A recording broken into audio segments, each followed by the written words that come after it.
Hello everyone, today we will learn about another case. The case of Judy Southern. Sometimes, from the very beginning of an investigation, everything seems to work out. The Supreme Court might directly point to a criminal, but practice shows that they are not always correct. While they tried to connect one person to the crime, the real culprit was walking free. Judy lived in Manhattan, New York, USA. She was a young woman who worked part-time at the post office. She always focused more on family and children than on career success. However, she wanted to get an education. Therefore, after graduating from high school, she entered college and successfully graduated. During this period, she met Alan Southern. They began a relationship and then got married. Judy and Alan lived together for more than 6 years. They raised a child together. From the outside, it seemed that everything was fine in their family, until one day that destroyed the entire family idyll. On June 7, 2000, Judy was in a good mood as she went to work in the morning, delivering mail around the area.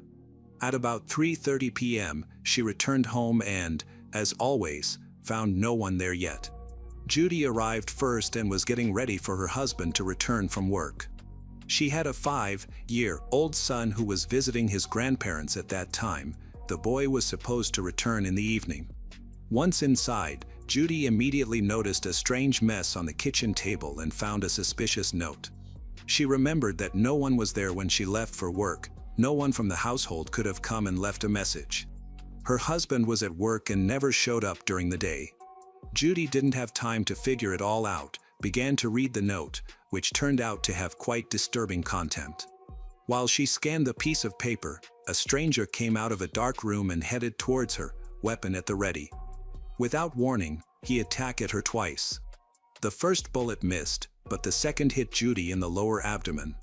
She fell to the floor and screamed in pain, losing consciousness. When she came to her senses, the attacker was nowhere to be seen.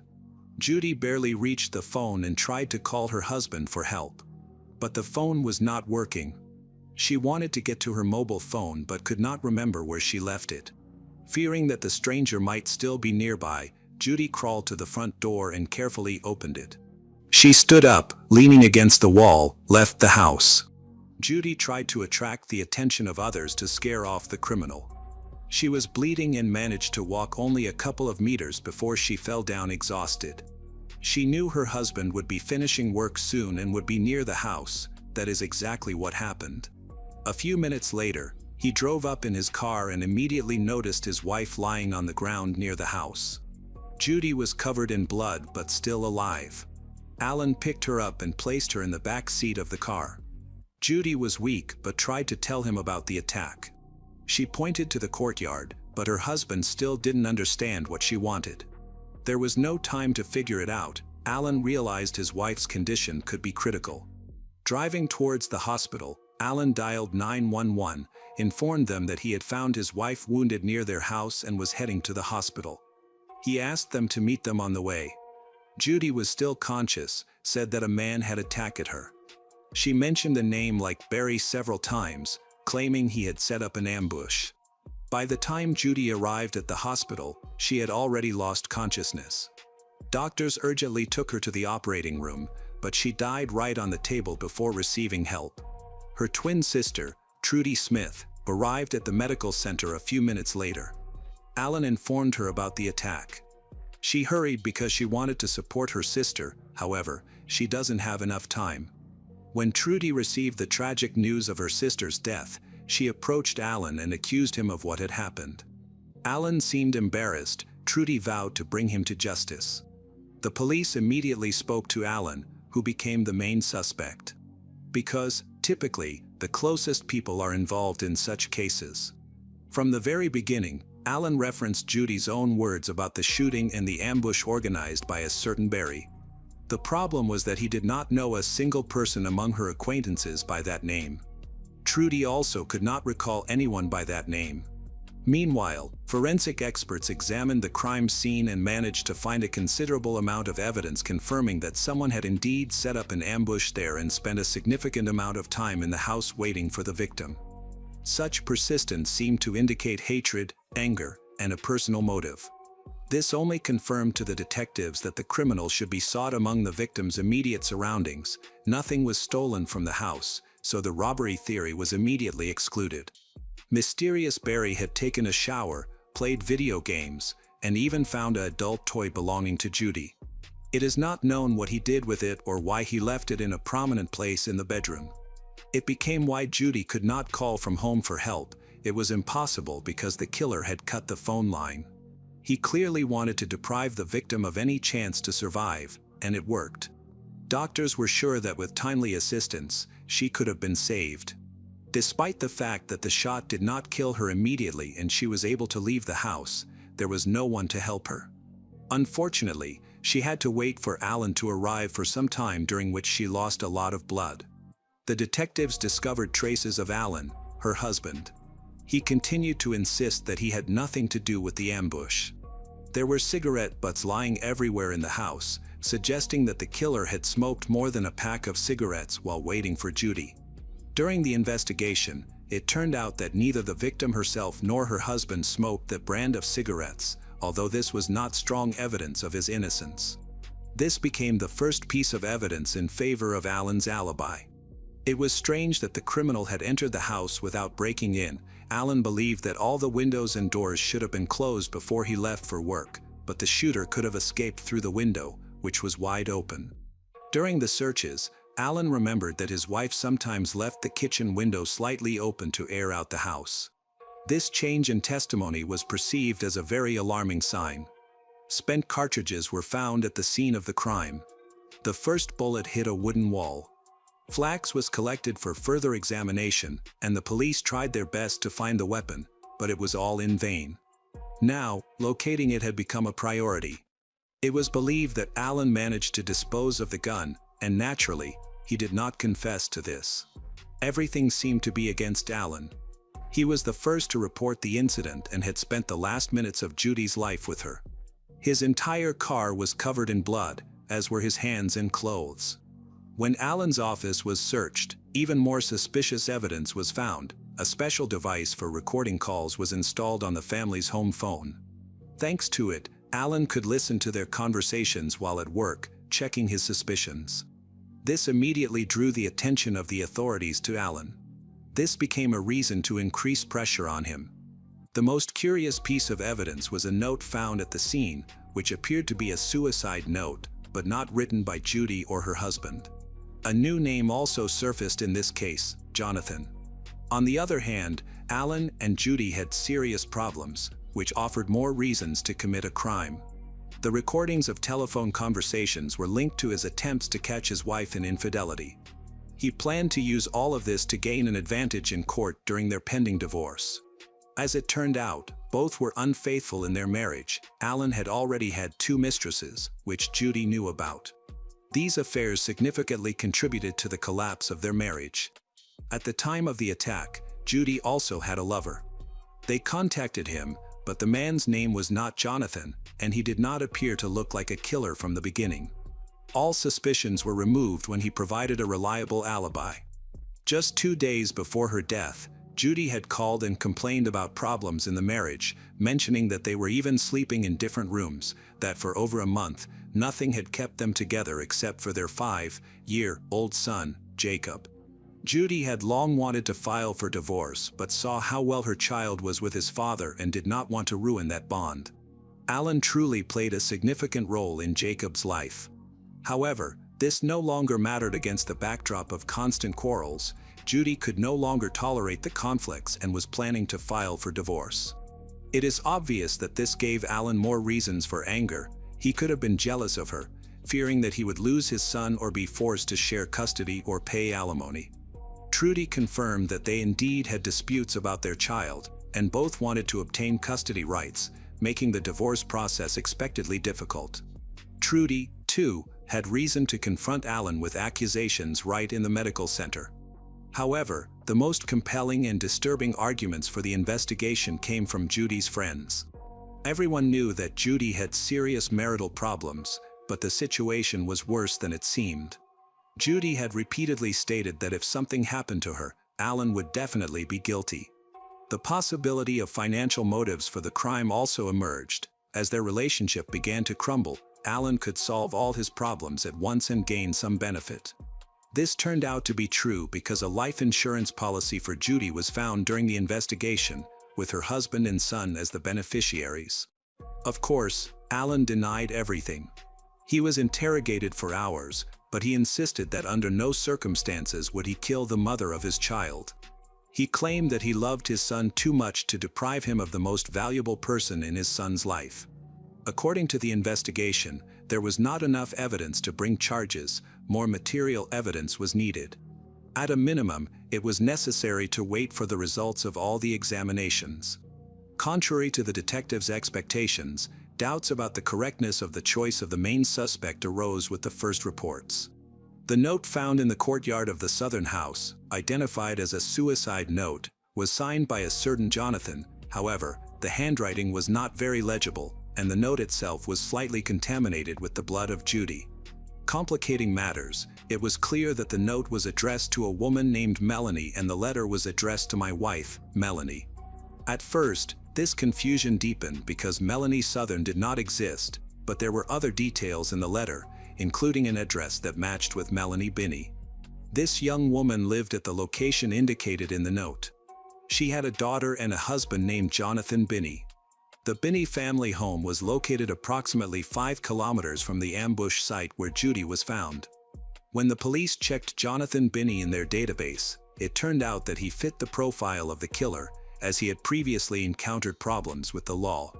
Until recently, Jonathan had committed only minor offenses, but he was now under investigation for something far more serious. Shortly before Judy's death, he had abused his 3-month-old daughter. Initially, detectives believed that this note could have been written by Alan to mislead them and remove suspicion from himself. However, this clue needed proper analysis. In the suicide letter, Jonathan indicated that he wanted to leave this life voluntarily because he could not imagine being imprisoned for abusing a child. This all appeared suspicious when the detectives arrived at his house, where they found only his wife, Melanie. She admitted that he had not lived there since her statement about the child abuse case. Melanie was very angry with Jonathan. When she found out what happened to the Southern family, she was shocked because, in her opinion, Jonathan did not look like a killer, although she was no longer sure of anything. She was amazed at how close she had let a true madman, capable of such atrocities, into her life. She told the police where Jonathan could be, and the detectives arrived at the specified address, but even there, the suspect could not be found. Investigators contacted his close friends, but they also did not know where he could be. In the media, an alert was issued that a dangerous criminal was on the run, and they believed he could not have gone far. Additionally, considering the suicide note, they expected to find his lifeless body sooner. Tracking him down, the police used K-9 units with specially trained dogs and aerial support from police helicopters. The search took nearly a day until finally the dogs led the police to the basement of a house. There, Jonathan was found lying on the floor, shirtless, with 6 nicotine patches stuck to his chest. He was alive. The man told the police that he had attempted to take his own life by overdosing on nicotine. This was probably meant to convince everyone that he felt remorseful. Jonathan did not resist when he was arrested. He even seemed a little glad that it was all finally over. At the time of the crime, Jonathan Binney was 26 years old. His behavior raised doubts about his mental stability. Some suspected he might have mental issues. However, a psychiatric examination indicated that he was aware of his actions both during and after the crime. This led investigators to suspect that he was merely trying to elicit sympathy with his threats. Melanie provided detectives with writing samples that were analyzed by a handwriting expert. The expert found several significant characteristics that distinguished Jonathan's handwriting. He noted the similarity in the spelling of the lowercase g and f in the suicide note and in the samples. According to the analysis, there was almost a 100% probability that this letter was written by Jonathan himself. After this conclusion, the case against Alan began to collapse. Prior to Jonathan's arrest, the police had offered Alan a polygraph test. He agreed and passed with flying colors, which should have strengthened their confidence in his innocence, but they did not want to let him go. Alan was kept under suspicion until Jonathan confessed to attacking Judy, making it clear that Alan had no involvement in the crime. Alan was subsequently released. Another key piece of evidence was the DNA found on the toy in the house. The expert used dozens of filters to collect particles of saliva and skin from the killer, which also matched Jonathan's profile. This linked him to the crime scene.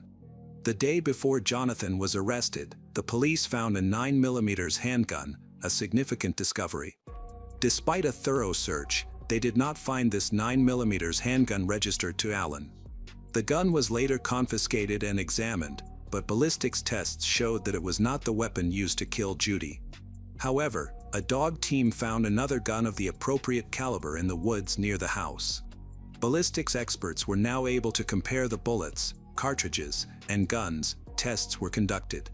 The markings on the bullets were then compared to objects from the scene of the massacre. The tests allowed investigators to prove that Judy was shot with this pistol.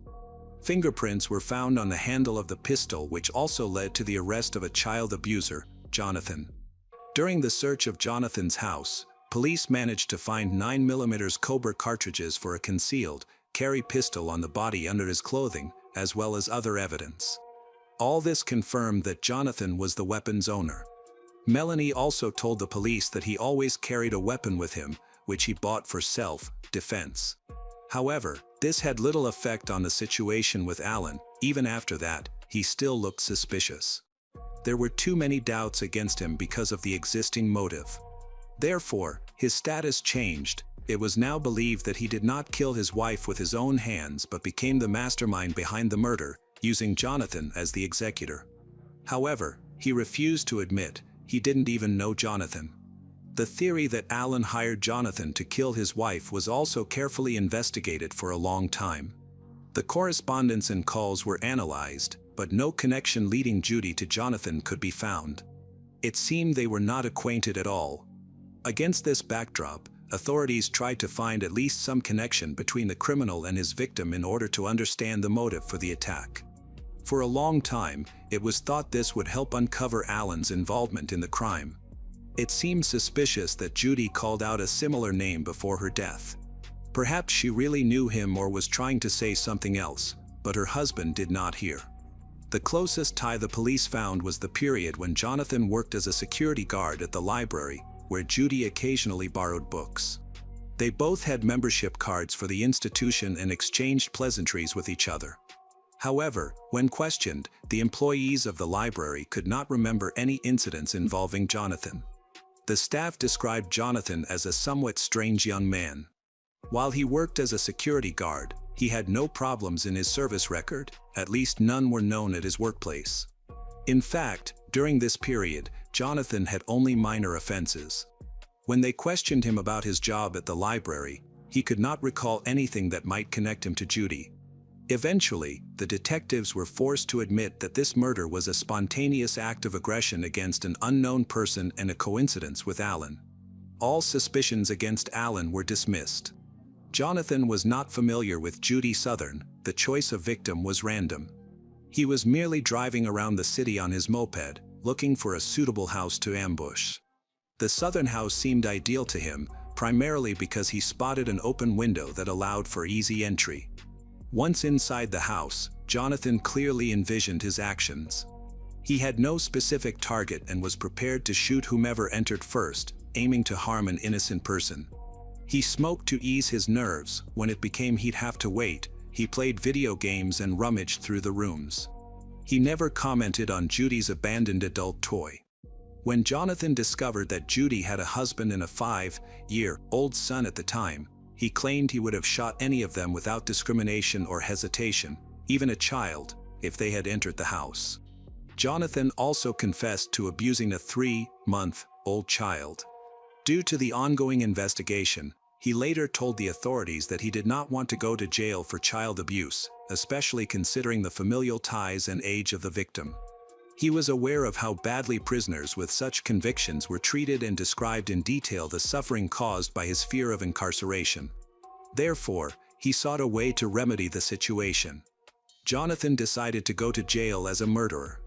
He likely did not realize that he would be tried for both crimes and face 2 sentences, making it impossible to entirely hide his dark past.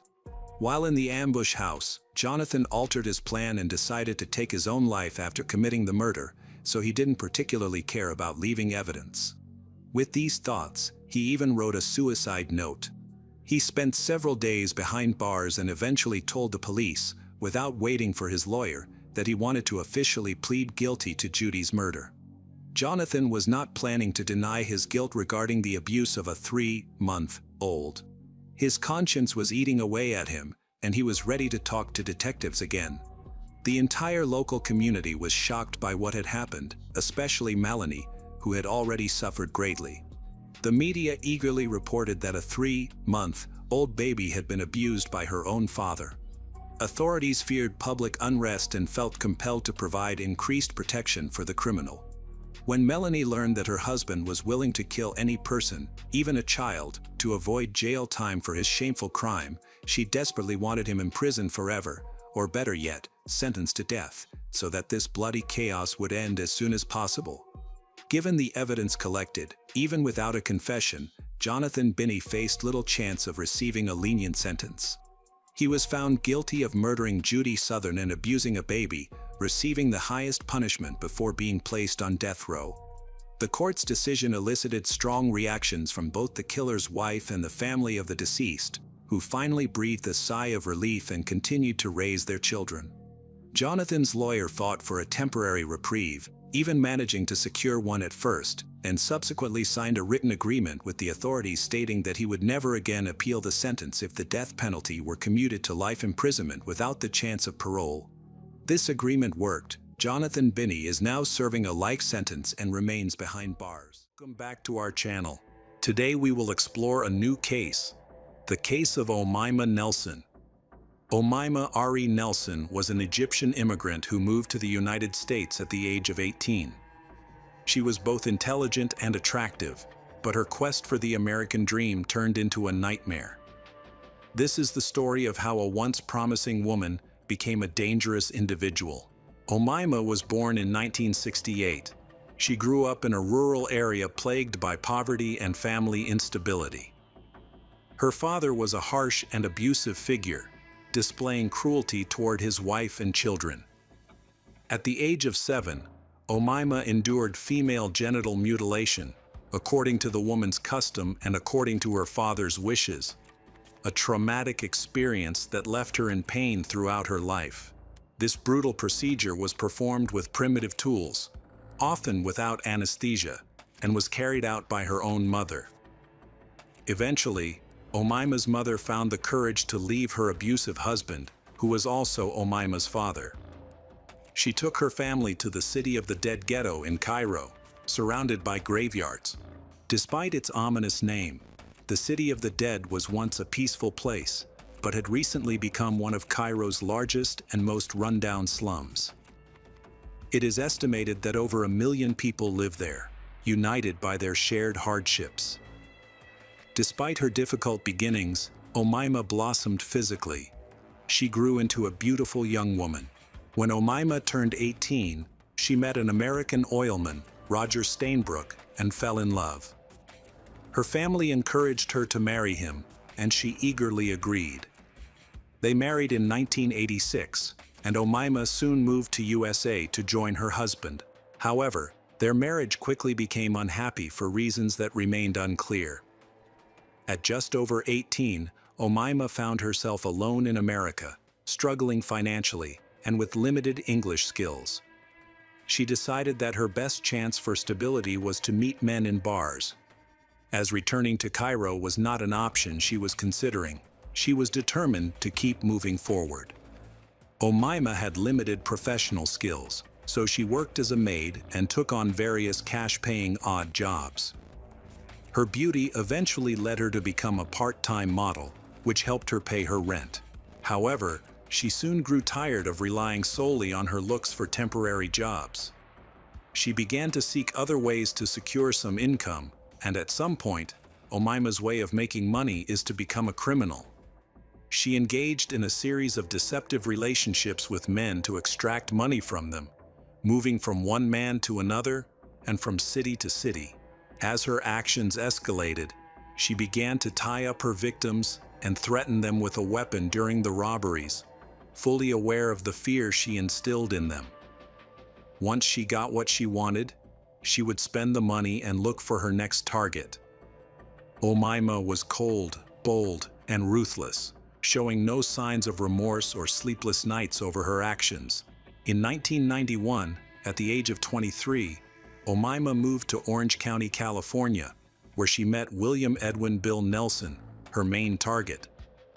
They encountered each other while playing billiards at a bar. William, a 56-year-old Texan, was a large man and a former pilot who had lost his job due to a conviction for transporting illegal substances. He served time in federal prison for his crimes, yet many people regarded him as a respectable individual and were willing to support his character. After his release, William relocated to Costa Mesa to start anew and secured a job at a mortgage company. He often bragged about his land holdings in Texas and liked to flaunt his wealth. William was a father to 5 children and a grandfather to 17 grandchildren.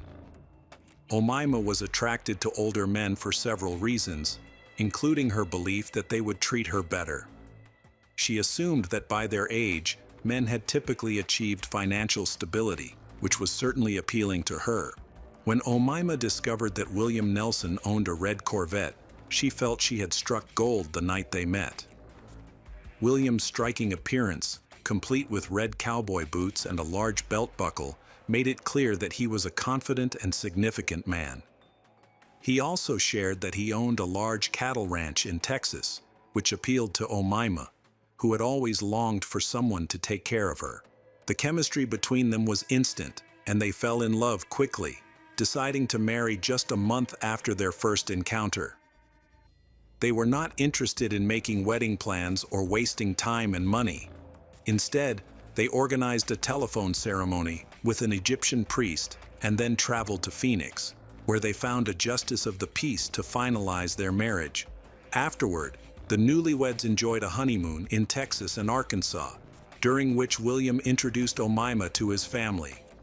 Everyone admired her strong and determined nature.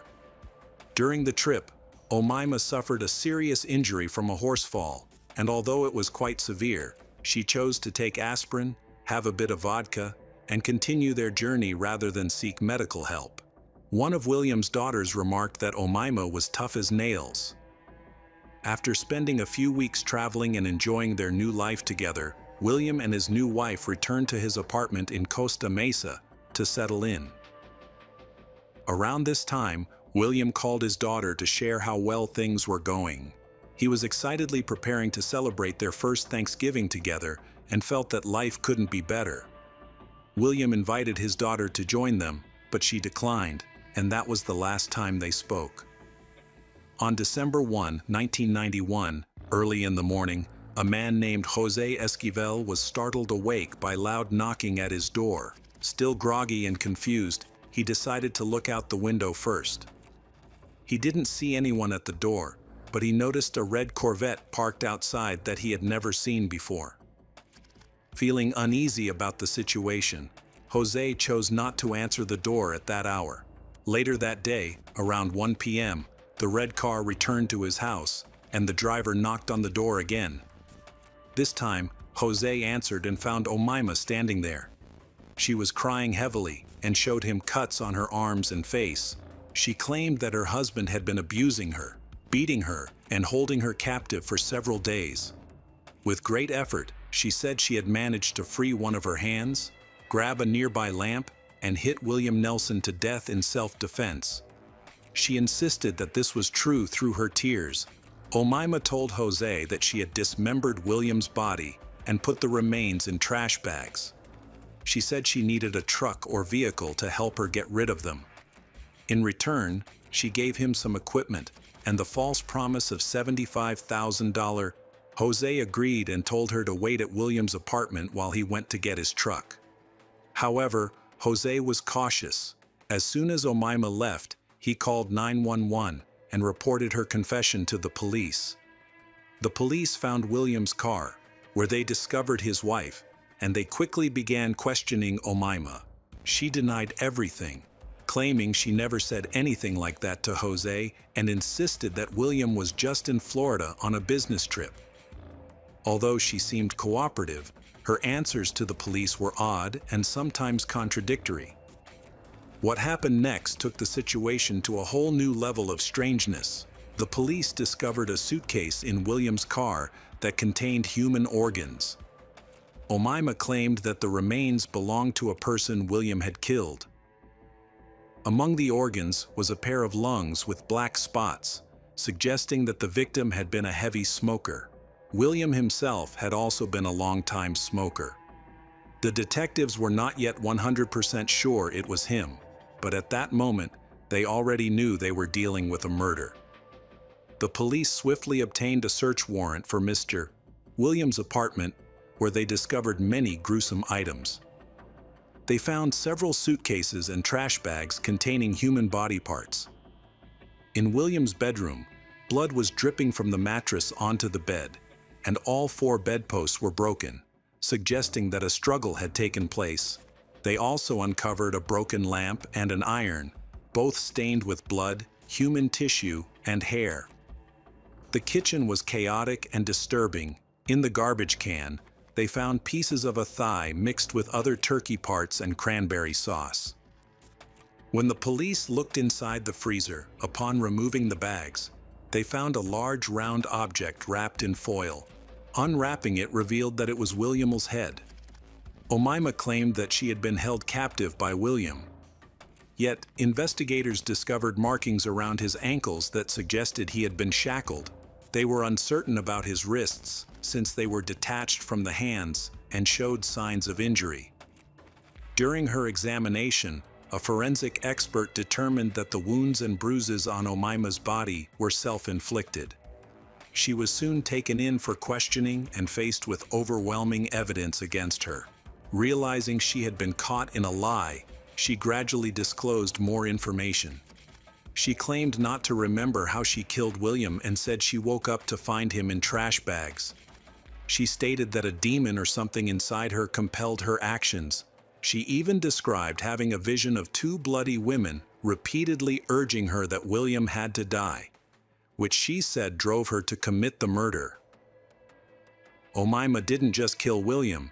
The investigation revealed more horrifying details about his death. He suffered at least 25 blunt force injuries to the head. It appears that William and Omaima were engaging in a consensual role-playing game in the bedroom when she persuaded him to let her tie him up. The dismemberment of his body was so skillfully done that the coroner's office questioned whether this was her first time, or if she had done this before. When detectives weighed the remains, they noticed a discrepancy between the weight of the body parts and the weight listed on William's driver's license. They calculated the missing parts of his body. Additionally, a neighbor reported hearing the garbage disposal running all weekend until it eventually broke, leading investigators to suspect that Omaima may have eaten pieces of her husband. After her arrest, authorities discovered a troubling pattern in Omaima's past, which included relationships with older men, thefts, and a prior arrest for shoplifting at pharmacies. In each case, she displayed aggressive behavior, showed no remorse, and never accepted responsibility for her actions. Omaima was arrested on suspicion of murder on December 2, 1991, and her trial began in Santa Ana almost exactly a year later on December 1, 1992. During the trial, the prosecution called her ex-boyfriend, Robert Hansen, to testify. He shared a disturbing experience in which she had chained him to a bed and threatened him with a gun, demanding all his money. Luckily, he managed to escape and disarm her, but he chose not to report the incident to the police due to feelings of humiliation and shame. Thus, no charges were brought against her. The deputy public defender portrayed her as a victim who acted against her abuser, insisting that she was innocent. In contrast, the deputy district attorney argued that Omaima had planned to escape with William's money, credit cards, and luxury car after murdering him. The trial included shocking testimonies that left many horrified. Omaima revealed to the jurors that she had stabbed and beaten her tormentor, William Nelson, to death. After the murder, she became frightened and entered a trance-like state. She spent 12 hours dismembering his body to facilitate disposal and discarded them in the trash. During the dismemberment, she claimed to have worn a red hat, red high-heeled shoes, and raspberry lipstick as part of a ritual. She believed she was descended from ancient Egyptians and said she communicated with the warrior goddess of Upper Egypt, who is often depicted as a lioness and associated with bloodlust. Omaima asserted that she acted on the goddess's behalf. She believed that the people of ancient Egypt were aiding her in planning to dismember William's body and scatter his remains to prevent him from entering the afterlife. William was castrated in a brutal act, and there were rumors that some of the tortures may have occurred while he was still alive. A psychiatrist labeled Omaima as a psychopath, highlighting the severe issues within her psyche. Despite the absence of any evidence of an attack on her, the psychologist asserted that William had subjected his wife to demands for violent intimacy. This situation was exacerbated by humiliating insults, and when she refused to comply with his demands, William became enraged. During her court testimony, Omaima's lawyer discussed the alleged abuse she endured throughout her life. He claimed she exhibited signs of post-traumatic stress disorder and recounted how nearly all her family members had beaten, tortured, or attacked her in various ways. When Omaima testified, she recounted how her husband yelled, "I bought you and am getting what I paid for," and then simply used her. She stated that this was just one of many similar incidents. In court, Omaima testified that one day she reached her breaking point and attacked William with scissors. She then grabbed an iron and whatever else she could find to harm him further. The judge asked, "We're missing about 130 pounds of William's weight. Do you know what happened to it?" She responded, "I don't know. He was all there," insisting under oath that she never ate anything related to William and claiming she is not a monster. She also mentioned that William often restrained her and had even thrown her cat out of a car window once.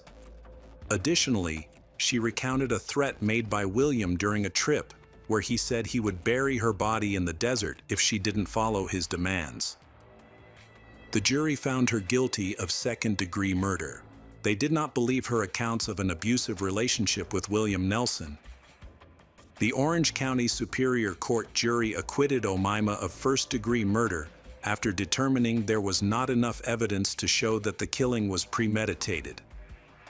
On January 12, 1993, Omaima received a 27-year prison sentence for second-degree murder, as well as for assault, unlawful deprivation of liberty, and robbery against a former boyfriend. Omaima has expressed remorse for dismembering her husband, William, stating, "I knew for sure I would have been killed if I hadn't done this." She was denied parole in 2006 and 2011. In the 1990s, while serving her sentence, Omaima remarried a disabled man in his 70s, who later died. Reports indicate that they had 3-day meetings in the kitchen, where knives were present, but Omaima insists she never felt threatened. She also claims to have loved her new husband and describes him as completely normal. After his death, Omaima is said to have inherited a significant amount of money from him. It is not hard to believe that she has a whole crowd of crazed people who worship her like a god, which she considers herself to be. But beneath Maima's outward beauty lies a true monster. Currently, Omaima is serving her sentence at the Central California Women's Facility, where she is alongside other inmates. Welcome back to our channel. Today, we will explore a new case. The case of Paul Lambert. The world is full of mysteries, and sometimes danger is closer than we realize. Today's story illustrates how even ordinary events can become a nightmare for someone. Paul Lambert, who was born Paul Scales, was born in 1980 in Queensland, Australia. He had an older sister and several half-siblings from his father's side. When Paul was 4, his parents decided to divorce and agreed that their mother would have custody of the children. Despite facing some challenges during this time, Paul appeared to be a typical child. However, as time went on, his mother began to notice troubling behaviors in him. She took him to a doctor, who diagnosed him with a disorder related to his parents' separation, suggesting that it would improve over time. Unfortunately, several years passed, and Paul's behavior continued to deteriorate. By the time he was 10, his mother was nearly in despair, as her son had become completely uncontrollable. He was diagnosed with multiple conditions, including attention deficit hyperactivity disorder, and began treatment that seemed to provide some relief. Despite facing many challenges, Paul excelled in school. In 1998, he graduated from high school and enrolled at the Queensland University of Technology to pursue a degree in business and finance. His intelligence allowed him to succeed with ease. After completing his studies, he obtained a job in the finance department of a motorcycle dealership in North Queensland, where he worked as part of a large team. His co-workers found him charming, articulate, intelligent, and friendly, always ready to assist others. He even helped a colleague raise funds for her daughter's medical treatment. However, that is only a part of his personality that he wants to show to everyone. Although he appeared kind and generous, regularly donating to charities and supporting friends and family, his true nature was known only to his family. In reality, he was a manipulator struggling with mental health issues who refused to seek help. A skilled liar, Paul used his eloquence to achieve his aims, often employing threats of self-harm as a tactic to manipulate others. From 2003 to 2010, Paul had several different girlfriends, all of whom were beautiful. However, a troubling pattern emerged in his relationships. He exhibited extreme aggressive behavior.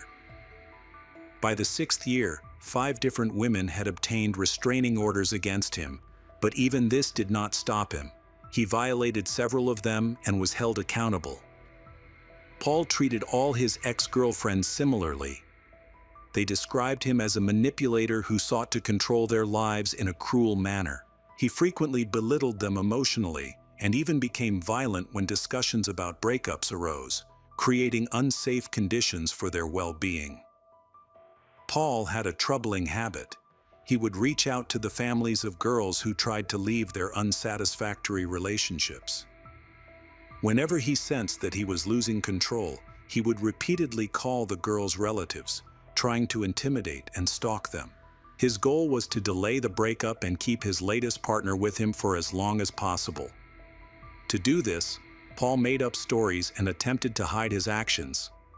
When the truth came out and difficult conversations started, he often blamed his mental health issues. It seemed he genuinely believed that his disorders could excuse his cruel and irrational behavior. However, the girls and their families insisted that he needed to seek help from a psychiatric clinic.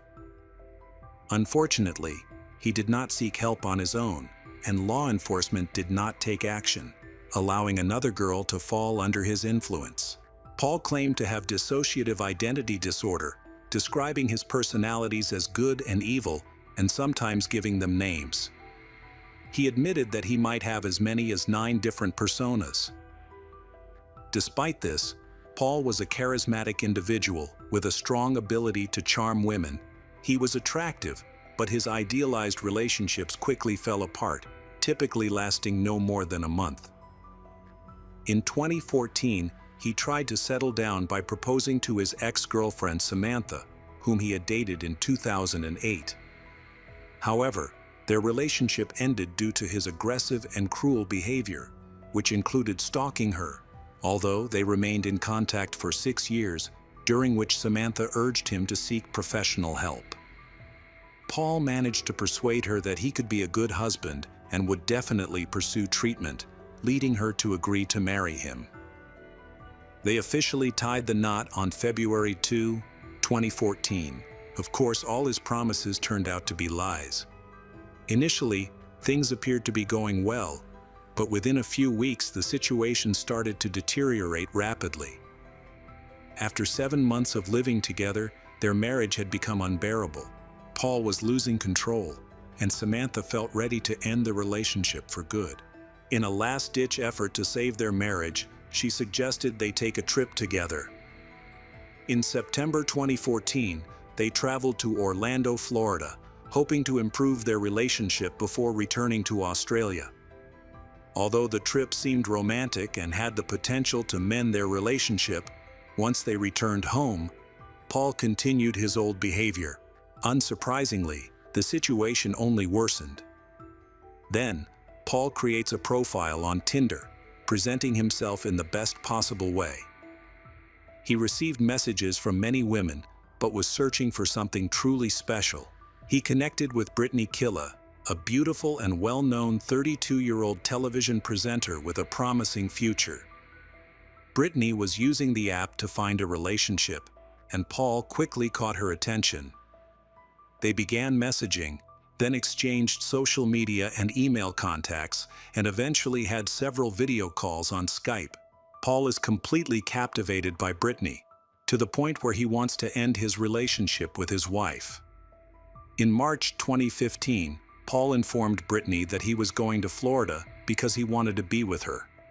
By this time, they had developed a good rapport. Brittany had no idea that Paul was hiding significant issues.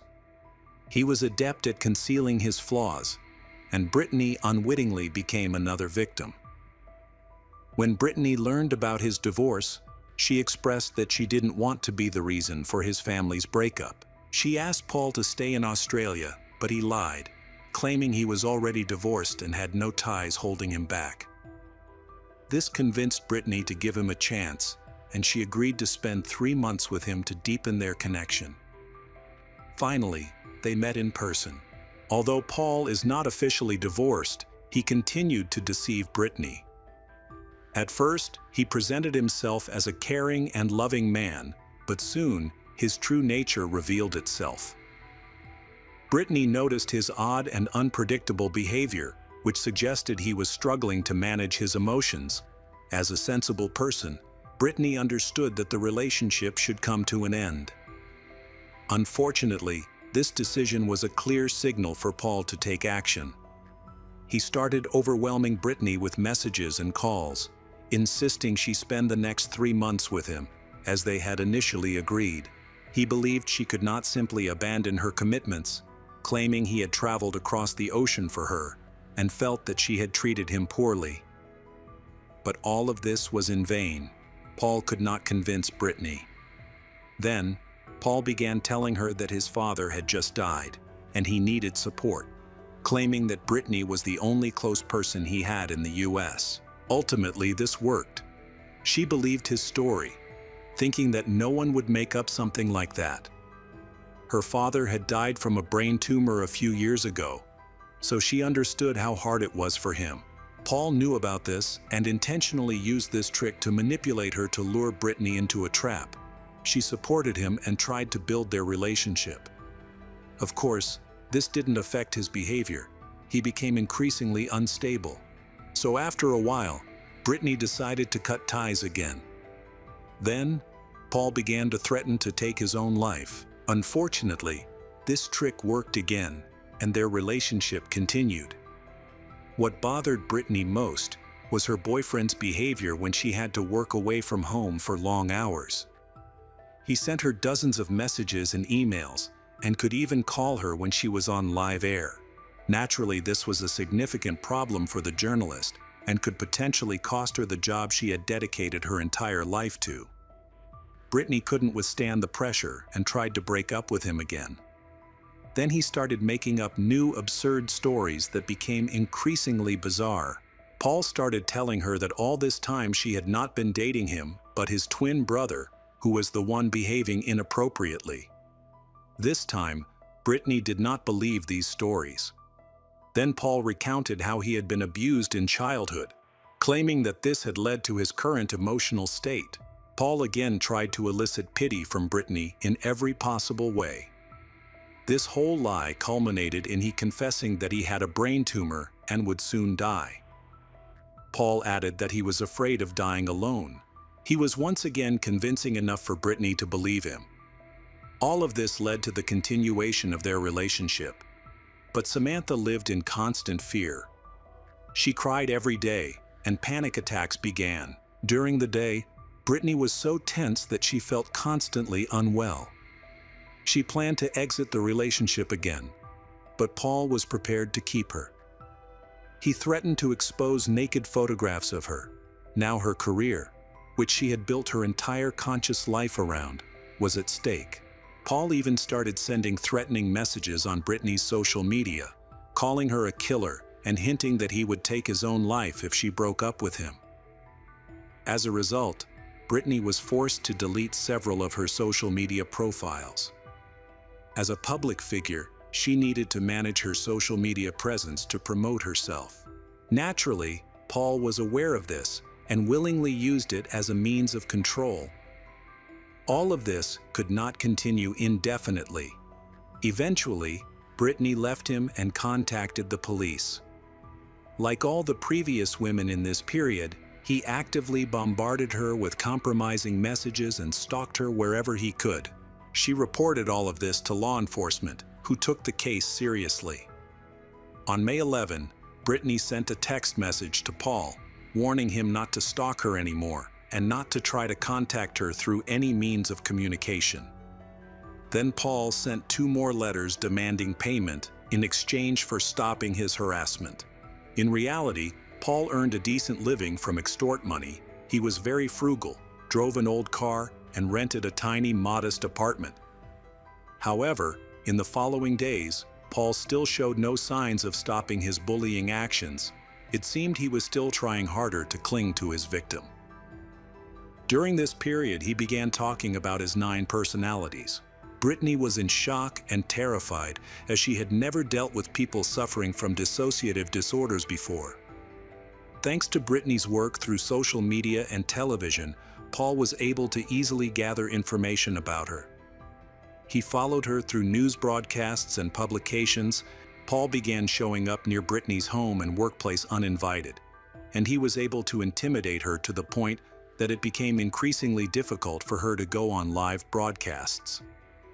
During those moments, she couldn't feel calm in front of the camera because of the overwhelming fear.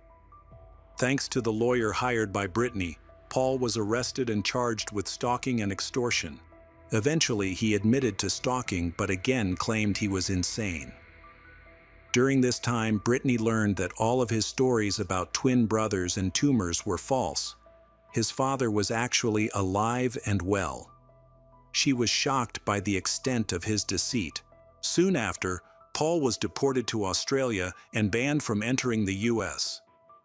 After being forcibly sent back to his home country, he changed his last name to Lambert, his mother's maiden name. This seemed to be his attempt to clear his name, which had been tarnished by legal issues. When Samantha found out about his deportation, she contacted the police because she was worried he might try to come back to her since they were still married. As a result, the police issued a restraining order against Paul from approaching her. Despite this, Paul continued to harass her with calls and messages, but she chose not to respond.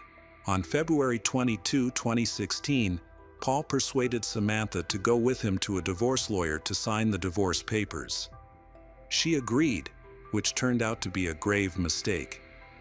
During the ride, he began to insult her and threatened to crash the car so they could die together. When Samantha asked to be let out, Paul suddenly sped up, and in the panic, he hit her in the face. Fortunately, she managed to escape from the car and call the police. Paul was subsequently arrested and charged with kidnapping and assault. They finalized their divorce on June 19 of that same year, and Paul faced a Queensland court where he was sentenced to 10 months in prison. However, he was released on parole shortly after. Following his release, he was placed on 12 months of probation and had his driver's license suspended for 2 years. A few months later, he broke the terms of his parole again, by moving to another state in Australia and starting a new job without informing his parole officer. Initially, law enforcement was unaware of his actions. Each time he was supposed to check in, he flew from state to state, pretending to live his previous life. It was later discovered that he had much more serious problems than simple depression. From August 2015 to May 2016, he attended numerous therapy sessions with a psychologist. During this time, his behavioral issues also came to the attention of psychiatrists. Although Paul was prescribed several medications, he refused to take them and eventually stopped seeing the specialist altogether. Shortly after his divorce from Samantha, Paul began using his favorite dating app and quickly met a new woman. This woman was Angela J., a 28-year-old doctor who had just finished her residency and worked at a hospital in Sydney, located hundreds of kilometers away from him in another state. Angela was also looking for a life partner after her own difficult divorce. Upon meeting Paul, she felt an immediate connection. They went on their first date, followed by several more, during which Paul acted calmly to win her over. Angela noticed they had a lot in common and eventually invited him to meet her family. While she seemed genuinely happy, her father sensed something was wrong within minutes of meeting Paul. He warned his daughter that this man would bring trouble, but sadly, his warning went unheeded. Angela and Paul had an agreement. She would focus on her career and not be disturbed during the weekdays while working at the hospital, and they would meet on weekends. Initially, everything went well, but soon Angela began to feel uneasy. She sensed that someone was watching her, and discovered that someone had entered her home without permission while she was at work. Paul started to act increasingly provocatively, prompting Angela to end the relationship. When she shared this news, Paul cried and resorted to his usual tactic of threatening self-harm. When she tried to set boundaries, Paul revealed that he had a personality disorder. He escalated the situation by inventing a fake friend named Dan, buying a phone for this imaginary friend, and using Dan to manipulate Angela further, claiming that he was end his life due to her desire to break up. This made Angela feel guilty. Eventually, she agreed to spend some time with him, feeling pressured by her professional ethics as a doctor who wanted to help. Angela made it clear that she only wanted to support his recovery and did not wish to pursue a romantic relationship, which seemed to satisfy Paul. Then, Angela had invited him to a reunion, and when they met, she reiterated that they were just friends. Throughout the evening, Paul acted unpredictably, even stealing Angela's handbag with all her belongings. After several hours of persuasion from some of Angela's friends, her property was finally returned. Angela's sister came to her aid just in time and helped her escape. By morning, the sisters reached out to the police because they had received threatening messages overnight. Initially, the police did not take action, even though they were aware of multiple similar crimes committed by Paul. He had violated 5 restraining orders and the terms of his parole, along with committing various other offenses.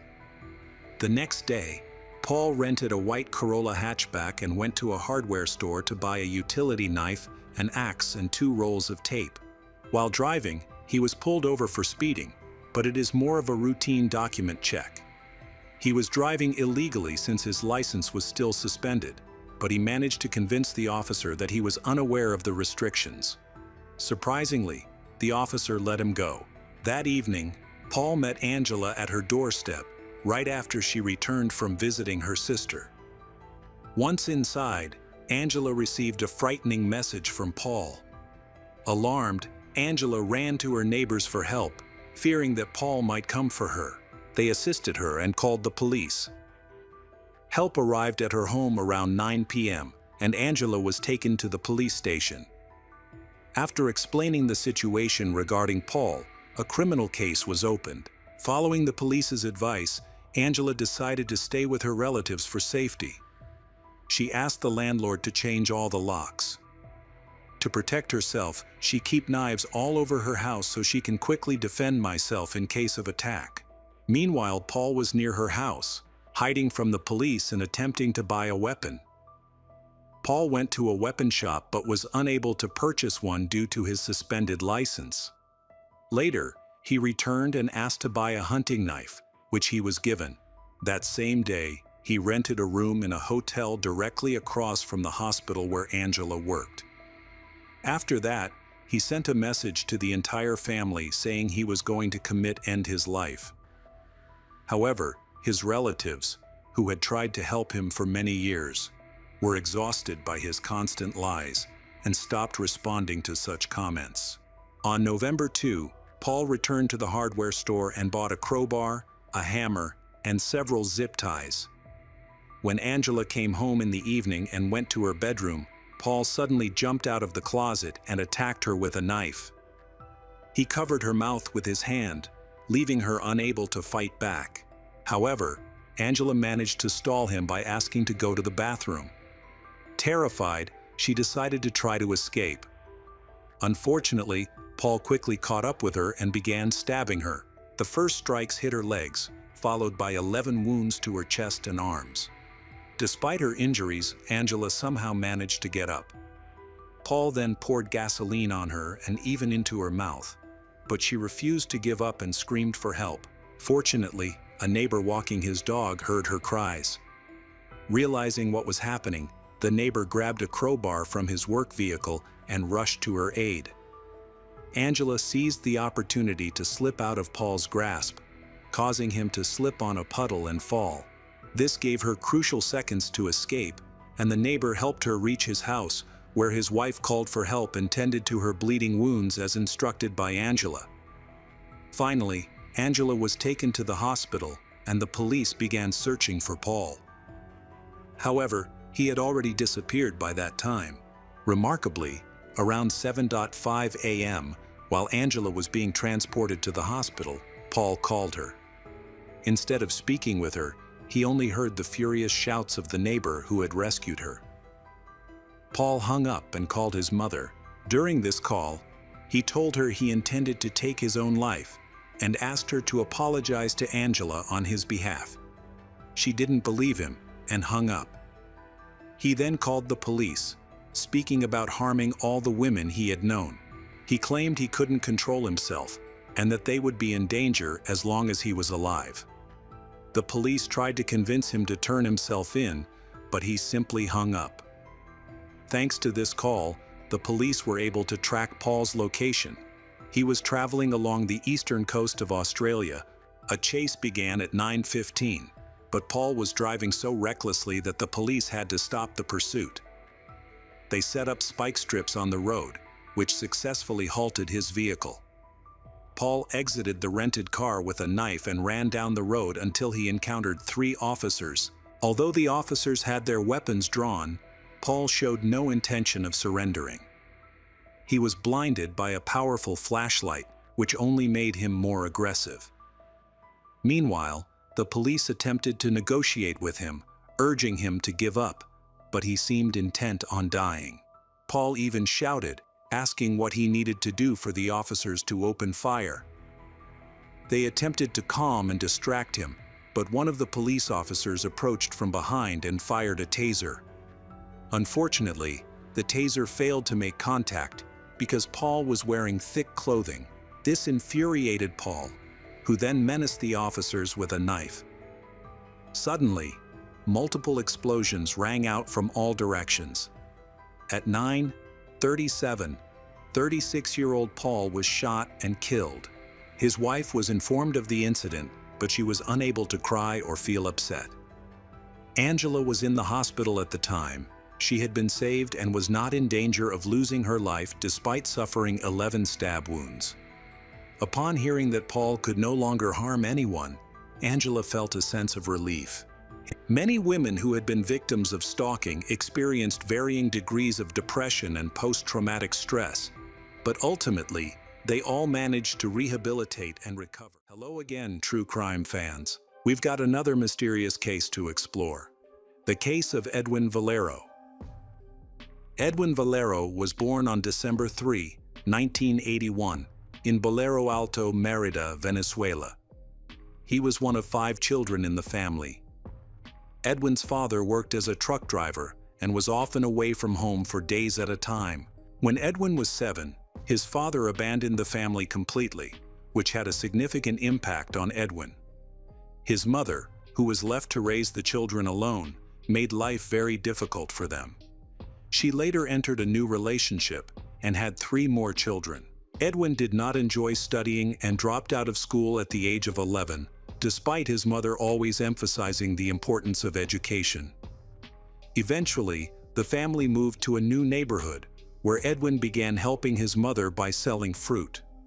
In his spare time, he enjoyed practicing taekwondo, but the need to earn money limited his practice. One day, he won a basketball and a baseball photo album, which he traded for a bicycle. He then used the bicycle to sell ice cream and visit his siblings. Edwin learned to repair bicycles, and his mother helped him find an evening job repairing them. There, he worked with a former boxer who shared fascinating stories about boxing, sparking Edwin's growing interest in the sport.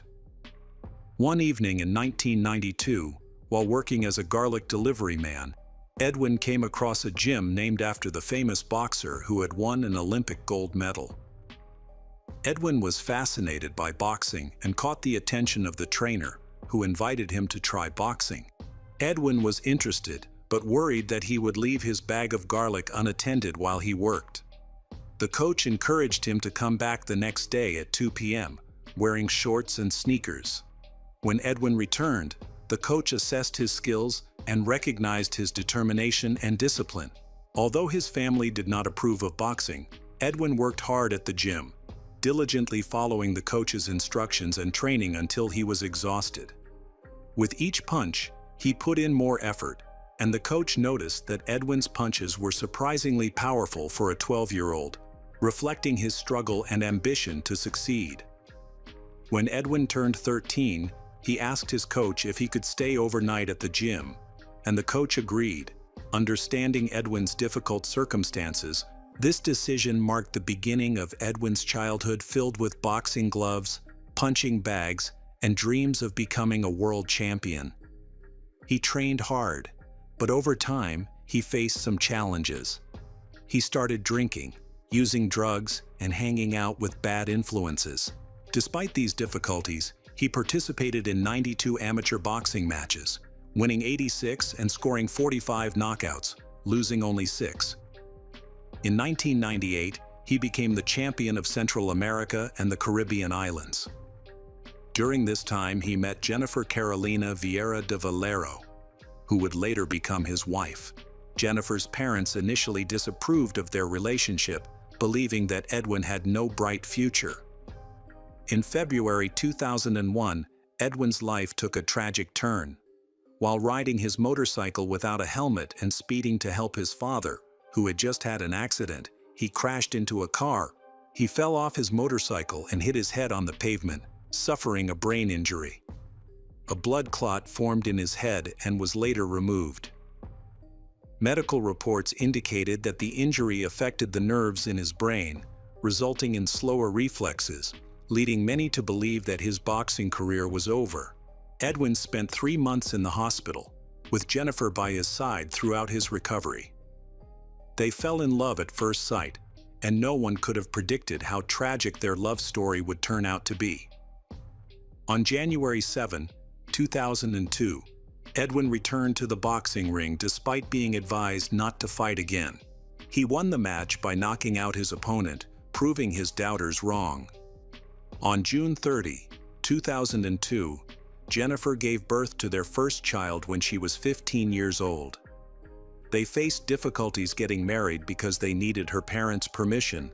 However, Jennifer officially became his wife on October 8 of that same year. Edwin began his professional boxing career and quickly became famous.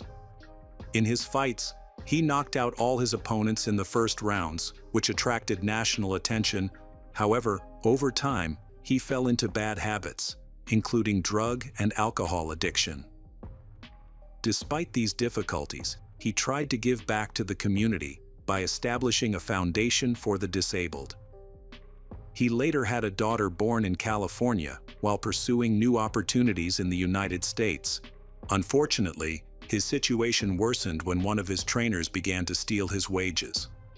Edwin learned that his sponsors were not fulfilling their financial commitments. As a result, he decided to return to Venezuela, where he was already a famous figure. His career quickly flourished.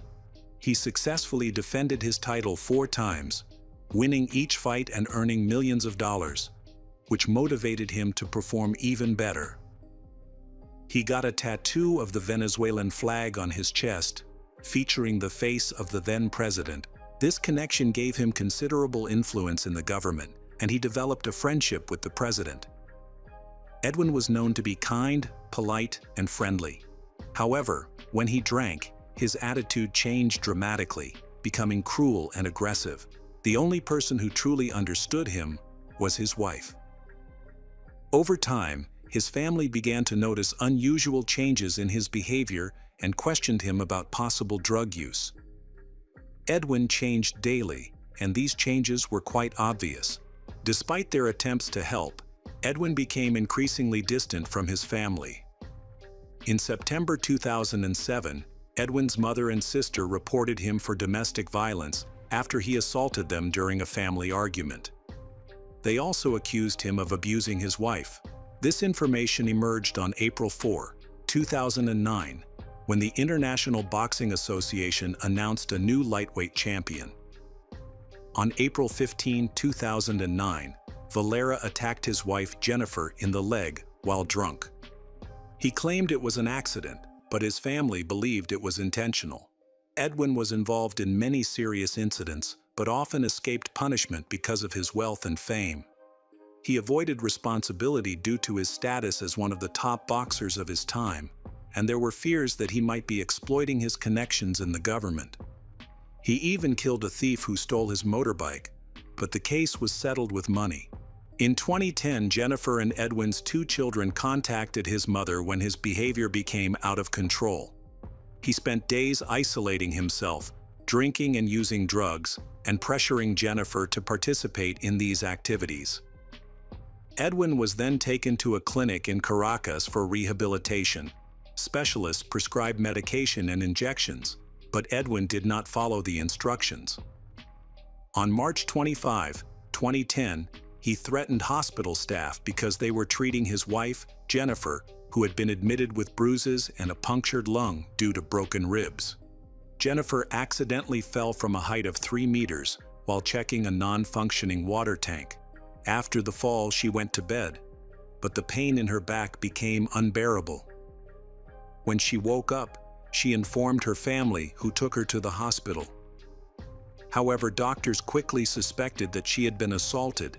The medical staff informed the police of their suspicions, and Edwin threatened to harm them if the news reached the media.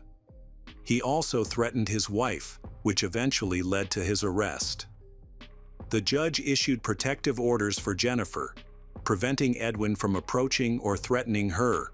He was also not allowed near the hospital while his wife was there. Hospital staff were given additional protection. The judge ordered Edwin to attend rehabilitation at the hospital. On April 5, Jennifer was discharged and told the police that he had not abused her. On April 8, 2010, Edwin was released on bail. The unfortunate event occurred when Edwin and his wife traveled to the state of Bolívar in Venezuela. During the trip, Edwin noticed that a car was following them from the moment they left their home. When he reached the checkpoint, he sought help, fearing that someone might be trying to harm him. Edwin called a friend for protection during the trip, but the friend suggested that he stay overnight in Valencia because it was getting late. On April 17, 2010, at 11:30 p.m., Edwin and Jennifer arrived at a hotel in Valencia, Carabobo. They were seen chatting happily in the hotel lobby. To pay for his stay, Edwin withdrew some cash to exchange for local currency. Before returning to his room, he asked the staff to carefully check to make sure no one was following him. Despite checking the room, he requested a quieter room. At 5:30 a.m., Edwin walked barefoot to the hotel lobby and informed the staff that his wife was dead. He initially appeared calm, which led the staff to doubt his account until they checked the room. They then contacted the Carabobo State Police, and Edwin was arrested shortly thereafter. There were no signs of a struggle or fight in the room. Jennifer was found lying on a carpet. She had 3 stab wounds to her neck, but there were no signs of a struggle. There were beer cans and bottles next to her body. Additional bloodstains were found under the chair and in the bathroom, where a freshly laundered white towel was found. It is important to note that no knife or similar object was found that could have caused the injuries. After the room was examined, Jennifer's body was taken to the morgue for an autopsy. Edwin called his parents-in-law to inform them of their daughter's death, saying that she had been killed by hitmen who were chasing them. He then ended the call. The police spoke to Edwin to learn more about the case. In his initial statement, Edwin explained that he had slept with his wife after drinking heavily and using drugs. When he woke up, he found blood on his body and saw his wife's body lying next to him. He did not remember what had happened and was initially afraid that he had killed her. Confused, he went downstairs to report the incident, unsure if he was the culprit.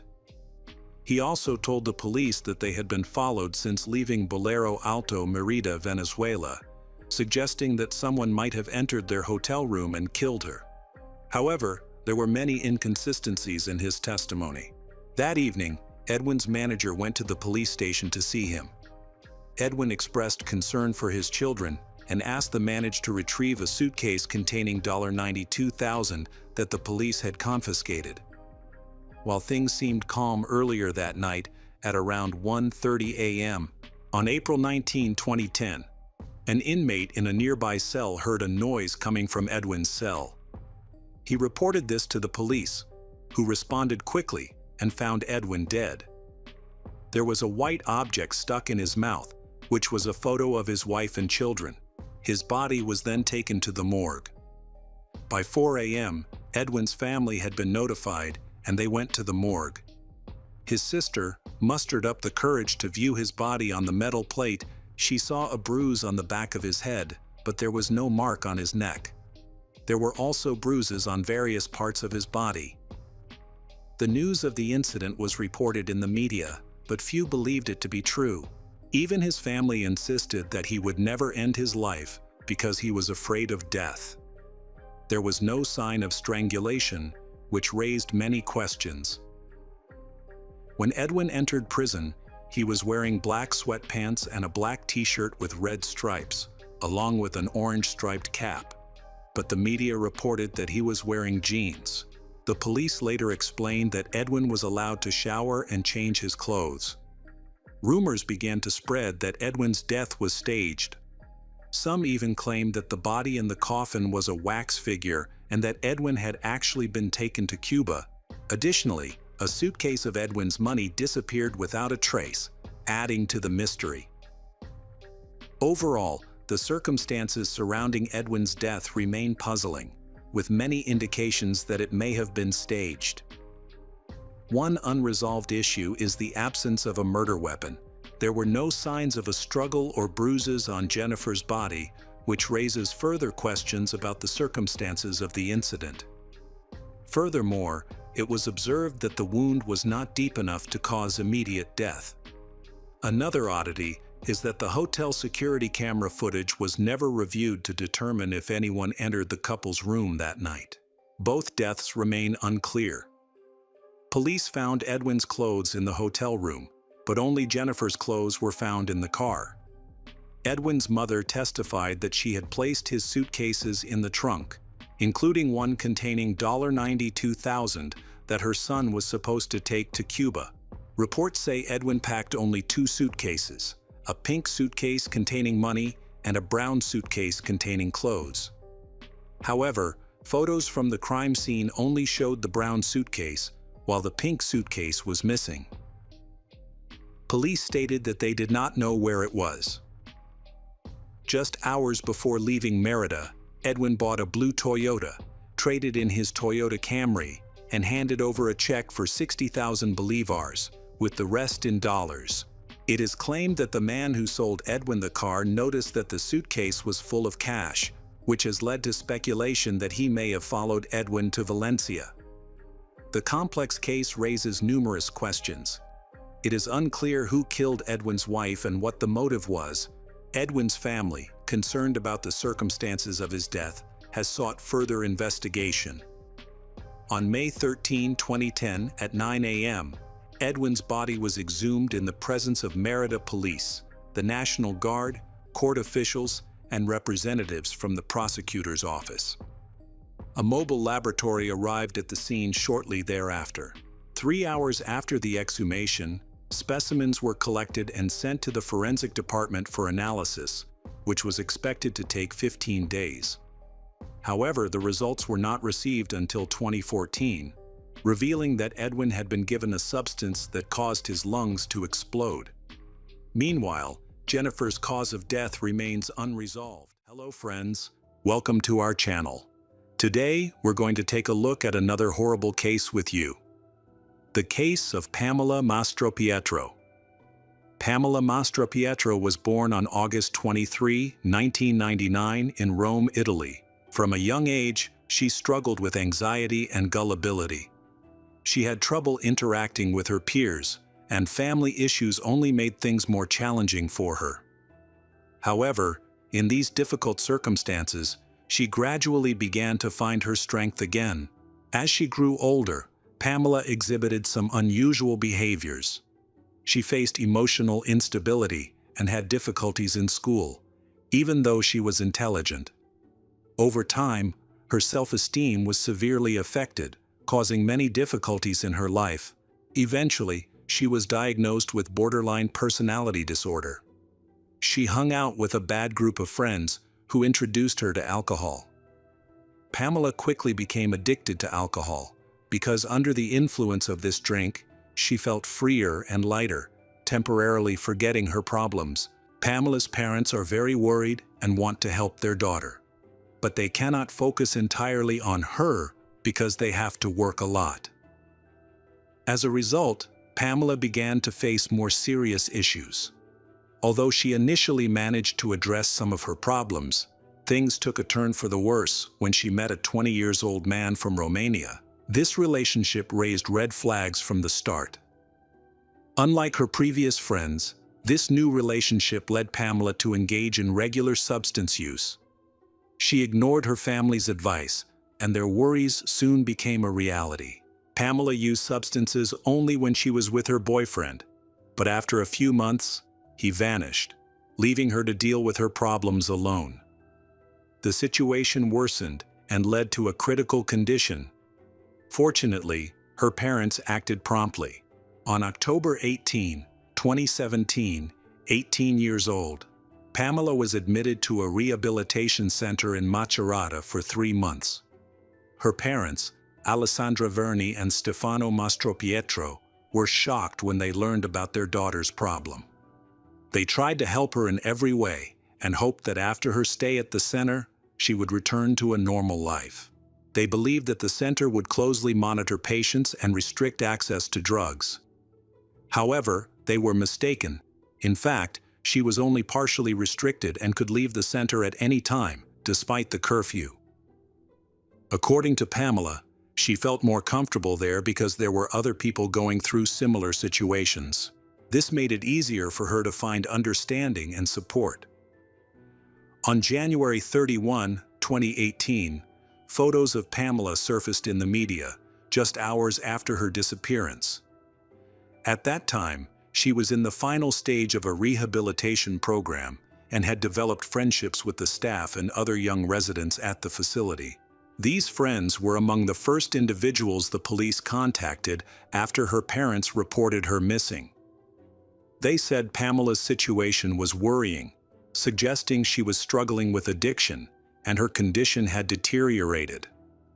Unfortunately, completing a rehabilitation program is unlikely to bring about positive change. Meanwhile, Pamela's parents reached out to several television channels to report their daughter's disappearance, urging the public for assistance and offering a reward for information. Concerns were mounting, especially as the police had not found Pamela in the 2 days since she was reported missing. A witness reported seeing 2 suitcases with a foul odor dumped next to a ditch near a house on Promyślenie Street, a few kilometers from where Pamela lived. When the police arrived and examined the suitcases, they discovered the body parts of a young woman inside. DNA testing confirmed that the remains belonged to Pamela Mastropietro, and one of the suitcases was identified as hers. Pamela's parents heard the shocking news on the radio, but couldn't believe it until law enforcement officers visited them in the evening to share the tragic discovery. Her mother was extremely distressed. She had always hoped her daughter would overcome her struggles and achieve her dreams. Now those hopes were shattered. Police later discovered that Pamela had spent her final days at a rehabilitation center. This is where their investigation began. According to people at the rehabilitation center, Pamela had made plans to meet someone and intended to leave. Security cameras confirmed that she left the center in the evening, carrying a suitcase and possibly attempting to escape with her belongings. No one attempted to stop her. After leaving, she went to a nearby train station, where she was again caught on camera getting into a car with a local taxi driver, Lucky Awalima. The driver, a 45-year-old man from a neighboring area, reported that he had taken her to the station after she missed her train to Rome. He dropped her off and left, unaware of what happened to her afterward. Pamela then decided to contact another taxi driver, who was also later approached by the police. In a rush, he agreed to help her and took her to his home. The next morning, she missed her chance to board the train, so instead she requested a ride to a park in Macerata. There, she encountered a drug dealer from Nigeria named Desmond Lucky. The police spoke to him, and he said that Pamela had paid him with a silver necklace her mother had given her. After meeting with Desmond, she left the park and went to a pharmacy a few streets away. The pharmacist reported that she entered the store with a suitcase and purchased a syringe. Security cameras captured her image. Video footage showed a man following her, later identified as Innocent Osagale, a 30-year-old Nigerian citizen who had been in Italy illegally since 2014. He had recently dropped out of a refugee aid program and had become involved in drug trafficking. This made him the main suspect in Pamela's disappearance and other crimes. Investigators feared she may have left with him, possibly intending to buy and use illegal drugs. The police quickly located Innocent's residence, which was just a few streets from the pharmacy. The Carabinieri arrived at Innocent's apartment but did not find him. Then, using luminol, they discovered more blood and clothing that matched the last clothes Pamela wore. Authorities believe both Pamela and Innocent were under the influence of substances. It is thought that he experienced a seizure and attacked her. A forensic report revealed disturbing details, with Innocent apparently attempting to destroy his DNA by thoroughly washing Pamela's dismembered body with bleach. The condition of the remains was so poor that it delayed the determination of the cause of death. He was unsuccessful in disposing of the suitcases containing the bodies. He was captured on surveillance cameras outside a nearby building. It was also discovered that he was not alone during this time. He arrived in a car with a taxi driver friend. This led to an expanded list of suspects. Subsequently, Desmond Lucky and Lucky Awalima were arrested on suspicion of being involved in the crime. Both were in the car Innocent appeared in, carrying suitcases, but they denied knowing about the body inside. Innocent was tracked down and arrested a few hours later. However, he consistently denied attacking Pamela, claiming that she died from a drug overdose. He stated that he handled the body out of fear of legal trouble and deportation. He believed that the quickest and most discreet way to dispose of the body was to put it in separate suitcases and throw them away. However, the police did not find his explanation credible. Pamela's parents have tried their best to refute bad rumors related to their daughter. They argued that Pamela's actions were influenced by her borderline personality disorder, which made it difficult for her to control her behavior. This led to bad habits and erratic actions. On her social media pages, she repeatedly stated that she was ready to quit prohibited substances when her real life improved, which she believed could be achieved with the help of others. However, during the investigation, it was revealed that she frequently left the rehabilitation center to seek out prohibited substances. At that time, items and bloodstains found in Innocent's house were tested in a lab, confirming they belonged to Pamela. Initially, Innocent denied any involvement in the incident, claiming that Pamela died from an overdose. He admitted to offering her drugs, but did not explain how she paid for them. Innocent also denied abusing her, but many did not believe him. Unfortunately, there was no way to confirm or disprove his claims, as the remains had been thoroughly cleaned, leaving no evidence. When asked about his friends, Desmond and Awalima, who were with him during the disposal of the body, Innocent gave very strange information. He stated that on the day of Pamela's death, these friends were at his house. He claimed he did not see anyone attack her and that he passed out during the party. When he woke up, Pamela was with him. This account contradicted his earlier claim that Pamela had died from an overdose. Additionally, bloodstains found at the scene contradict Innocent's claims. It is clear that Pamela was abused and murdered, making Innocent's testimony unreliable. Awalima and Desmond, who were also experienced drug dealers, were detained but denied any involvement from the start. They claimed they were not at Innocent's house during the murder and provided an alibi. However, it took a long time to verify this alibi, and they remained in jail as witnesses to support their claims could not be located. Investigators then reviewed call recordings and tracked the locations of Awalima and Desmond. It turned out that neither of them were at Innocent's house at the time of the murder. They were selling prohibited substance in another part of the city. As a result, the murder charges against them were dropped, but questions about their involvement in hiding evidence, and the body remained. Meanwhile, Innocent maintained that Pamela had died from an overdose and that he had no part in her murder. However, a forensic expert discovered 2 deep stab wounds to Pamela's liver. Given the nature of these injuries, it is suspected that they were inflicted intentionally to kill her, rather than as a result of handling the body. There were reasons to suspect that Innocent had abused Pamela while she was unconscious, which contributed to the tragic incident that followed. A toxicology report revealed that Pamela had a high level of illegal substances in her bloodstream.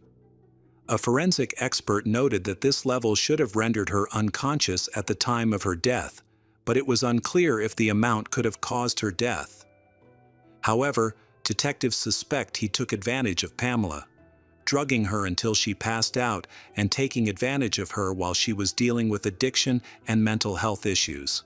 The case had a new lead when, while Awalima and Desmond were in custody, they discussed the incident that occurred at Innocent's house. Their conversations were recorded, and they talked about how Innocent had abused a girl who was unconscious on the couch. Despite the evidence, Innocent maintained that he did not kill Pamela, but expressed remorse to her family for his role in her accidental death. He claimed she died from an overdose, a statement that her parents found insulting. Innocent acknowledged that after Pamela's death, Awalima and Desmond continued to fabricate stories. By February 2019, a hearing was set to resolve Pamela's murder. At this point, investigations had established Innocent as the central figure in the prosecution's case.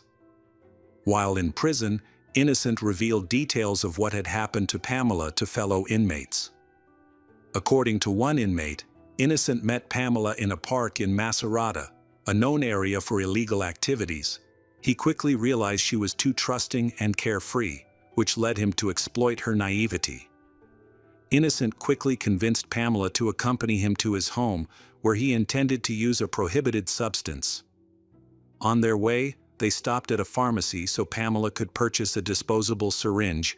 Innocent later confessed that when she lost consciousness from the use of the prohibited substance, he began to abuse her.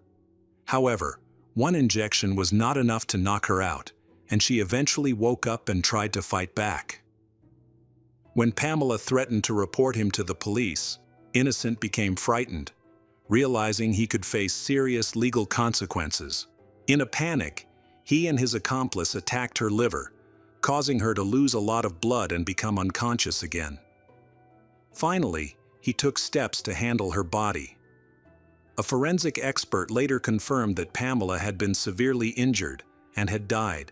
The main witness for the prosecution provided statements that were supported by physical evidence and the testimony of a forensic expert, which was another blow to Pamela's family. Her mother had held on to the hope that her daughter had not suffered, but it was revealed that her death was both horrific and painful. A crucial piece of evidence against Innocent was skin found under Pamela's fingernails. She had fought back and scratched him, and he was unable to completely remove the evidence with bleach. Forensic analysis confirmed that the skin belonged to Innocent, indicating that there had been a struggle between them rather than a sudden death. Additionally, the testimony of Awalima, who had also been under investigation, was presented. He claimed that during the attack he received a call from Innocent. During the call, he heard the sounds of a woman crying and moaning in the background. Innocent had asked Awalima for help with something suspicious, but he declined.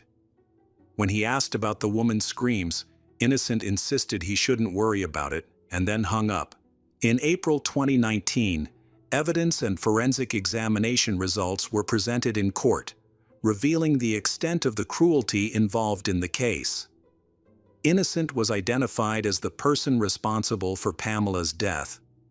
The toxicology report indicated that the level of the prohibited substance found in her blood was insufficient to cause a fatal overdose. The most shocking aspect was how Innocent handled Pamela's body. He attempted to eliminate all evidence of his involvement by using a caustic cleaning agent on her body, including sensitive areas. What is worrying is that Innocent carried out the act methodically, suggesting that he had experience in disposing of bodies. This indicates that this was not the first time he had committed such a crime. On May 29, 2019, a jury found Oseghale not guilty of murdering Pamela Mastropietro, as well as abusing and hiding her body. He was sentenced to life in prison.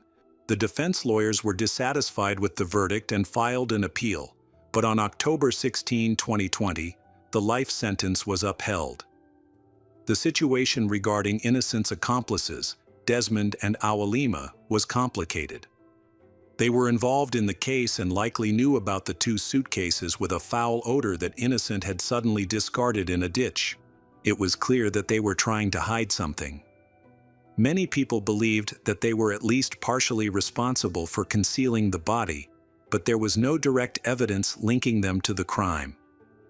Consequently, Judge Marat officially dismissed the murder and evidence concealment charges against them. However, they were not released from prison because they faced charges of selling prohibited substances. Authorities found evidence of prohibited substance use and a significant quantity of prohibited substances for sale in their apartments. In April 2019, Desmond Lucky and Lucky Awalima were sentenced to over 8 years in prison. In memory of her daughter, Pamela's mother fulfilled the dreams Pamela never had the chance to fulfill. At the time of Pamela's death, she was only months away from graduating with a diploma in Social Security and healthcare. Pamela had always aspired to be a volunteer and help others. On September 9, 2020, her mother received that diploma in her daughter's honor. Every day, she remembers Pamela, who never got a second chance at a normal life and was tragically exploited by deceitful individuals, one of whom took her life so cruelly. Hello everyone, today we will learn about another case. The case of India Chipchase. India Chipchase was born in 1996 in Northampton, England, into a loving family with 2 younger sisters and a younger brother. As the eldest daughter, she often helped her mother care for her siblings. Sometime later, her parents divorced and her father moved to Australia. Following high school, India enrolled in college to study medicine, inspired by her father's career as a doctor. However, during her studies, she began to question her decision and took some time to explore her true interests. She worked temporary jobs in bars and moved out of her mother's house. Her parents were supportive and did not pressure her, wanting only for her to be happy and pursue her passions. Ultimately, India realized that she did want to become a doctor, and her parents wholeheartedly supported her, believing she would thrive in the field. India was known for her intelligence, hard work, and compassion. India's personal life was going well. She had been in a relationship for several years with her high school sweetheart, Raikana, who was a well-known figure in the north. However, they broke up a couple of months before the tragedy. Despite the breakup, India and Raikana remained friends. Being a beautiful and attractive girl, India often drew the attention of many boys, which eventually caused her some issues. 3 weeks prior to the incident, she started dating a guy named Ivan Raihana, and her family approved of him. On the night of January 29, 2016, at around 11:30 p.m., 20-year-old India went out to a bar with her friends, where they enjoyed drinks together. During the peak of the fun, around 1 a.m., her friends lost sight of her. They assumed she went to the restroom, but even there they couldn't find her. The search in the bar was also unsuccessful. Then her friends thought India might have gone home. Unfortunately, none of the friends tried to contact her. In the morning, India's mother, Sue Chipchase, was unable to reach her daughter, which was unusual since India usually kept in touch with her parents. Concerned, Sue went to India's apartment but found it empty. Sue then called India's friends who had been with her at the bar, but they said they lost track of her around 1 a.m. and hadn't seen her since. Next, Sue contacts her boyfriend in India, who says he was at another bar with some friends last night. Even mentioned that he hadn't heard India's calls or messages due to the loud music. When he finally noticed 9 missed calls and 2 messages from India that morning and tried to call her back, she didn't answer. Ivan was unaware of India's whereabouts, which raised alarms for her parents. They feared something had happened to their daughter. Right away, Sue reported India missing to the police, and the police immediately began searching. India was declared missing.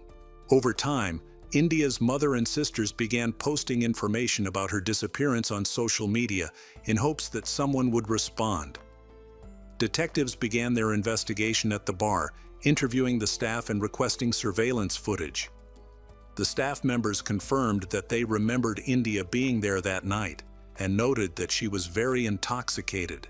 Around 1 a.m., India went outside for fresh air, but the security guard refused to let her back in because of her intoxication, even as she insisted she wanted to re-enter.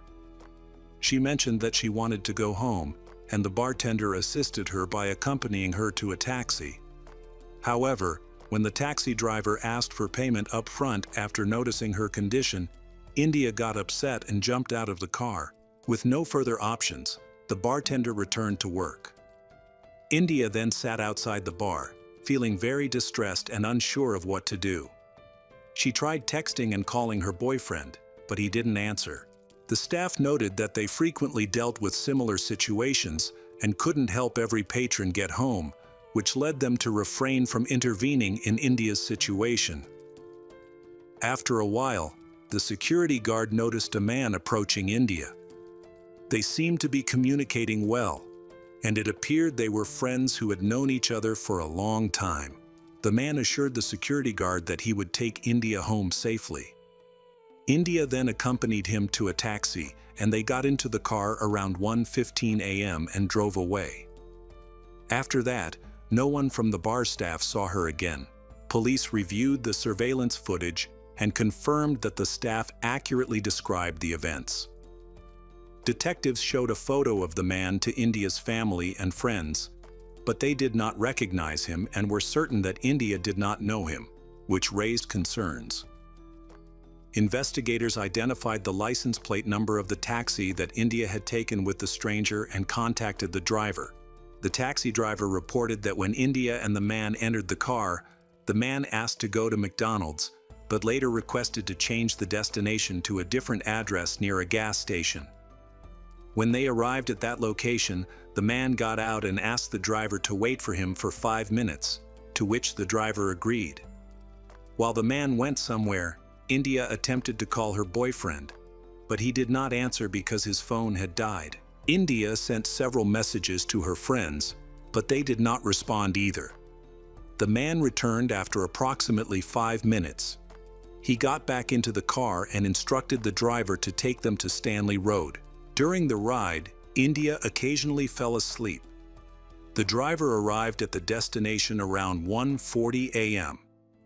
India and the man exited the car and went in another direction while the driver drove away. The driver could not provide any additional information about her. On January 30, India did not come to work, even though she was scheduled to start her shift at 4 p.m. and had never been late or missed work before. Police reviewed the surveillance footage again for clues. One detective recognized the man who left with India, 52-year-old Edward Tenniswood. Investigators began to look into his background. They know that he had a criminal history of assault and abuse, and had recently been released from prison. In his youth, Edward stole a large amount of money from his father, which led to his father disowning him. After moving from London to Northampton, Edward faced challenges on his own and had no family support, which contributed to his reclusive behavior. Described as odd and quirky, he worked as an accountant, had never been married, and had no children. Acquaintances noted that he had no friends or girlfriends. For the past 5 years, Edward had been living in a rented apartment on Stanley Road. The neighbors described him as modest and quiet. Together with information from the conversation with the taxi driver, detectives were able to trace India's whereabouts and concluded that she had been staying at Edward's house on Stanley Road. They gathered enough evidence to obtain a warrant for his arrest. Less than a day after India disappeared, at 3:45 p.m. on January 31, the police went to his apartment. When no one answered the door, they forced it open. Upon entering, the police were horrified to find a girl's body on a mattress on the floor, covered with a sheet. She was already dead, the bedding was soaked in blood, and she had a head injury. The victim was identified as India. In the living room they found a bottle of wine and more blood nearby. Edward was not at home, and his apartment appeared unusual. The furniture was covered in plastic, and newspapers were organized neatly on the floor. Additionally, there were many clippings of beautiful women stored in boxes. India's phone was discovered under the stairs, while her shoes and handbag were carefully placed in the next room. Edward's neighbor reported seeing Edward at night with a girl as they approached the house. The girl was very drunk and could hardly walk, and Edward was assisting her. The neighbor was surprised, as he had never seen Edward bring girls to his home before. Investigators began to locate Edward by examining his banking records. They discovered that he had checked into a hotel and had paid for his stay with a card, remaining there for the night. Around 7 p.m., the police arrived at the hotel and found Edward sitting in the lobby watching television and drinking. He was arrested, and Edward was shocked by how quickly the police acted. He was charged with the murder of India Chipchase. Edward had scratches on his hands and neck, which seemed to be defensive wounds from the victim. When he was questioned at the police station, Edward shared a surprising story about the events that took place. He said that one night, while walking down the street, he noticed a girl crying near a bar. Concerned, he approached her, stating that he couldn't ignore a distressed girl. According to Edward, they had a brief interaction during which a connection formed. She smiled at him and opened up. He offered to take her home, and they got into a taxi to head to her place. On the way, their feelings for each other grew stronger. So Edward invited her to his home, and India accepted. The taxi dropped them off, and the driver left. Once inside, India went straight to the bathroom while Edward poured 2 glasses of wine. When India returned, she was in high spirits, and they sang, enjoyed their wine, and laughed together.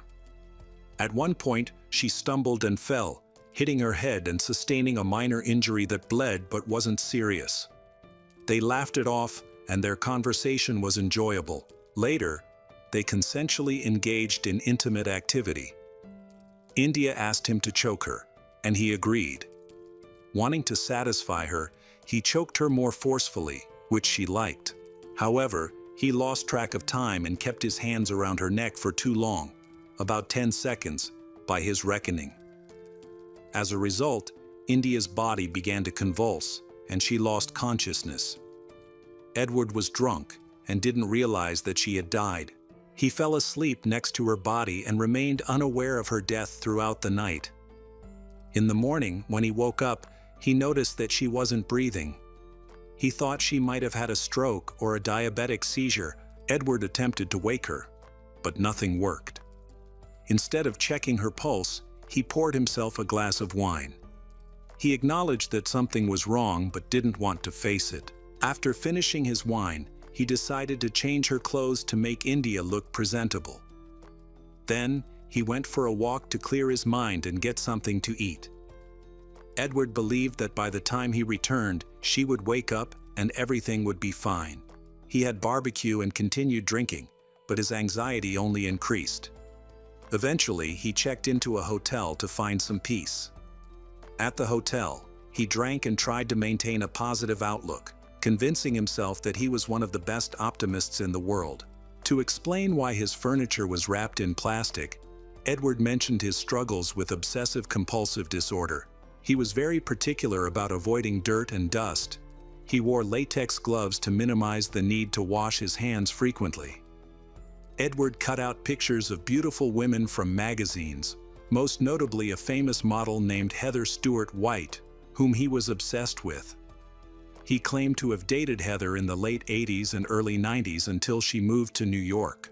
However, investigators were skeptical of Edward's claims about his relationships with women. Heather herself denied ever dating Edward and stated that she didn't know him at all. She also offered her condolences to the victim's family. The police suggested that Edward may have targeted India at the bar because she resembled Heather. The autopsy indicated that India died around 3 a.m. The cause of death was determined to be strangulation along with blunt force trauma to the head. The pathologist dismissed the possibility that India could have accidentally sustained such an injury from a fall and then sat and laughed afterward. It was a fatal injury. Furthermore, she had over 50 bruises, cuts, and scrapes on her body, suggesting she had been beaten. Experts also concluded that these injuries could not have been accidental. The toxicology report revealed that India had a blood alcohol level 3 times the legal limit. Edward's DNA was found under India's fingernails, contradicting the suspect's claim of a consensual relationship. Edward's trial began in July 2016. India's parents chose not to attend the proceedings because they couldn't bear to hear the details of India's murder. Edward's defense attorneys aimed to portray him positively, describing him as modest, quiet, and calm, with a good reputation at work.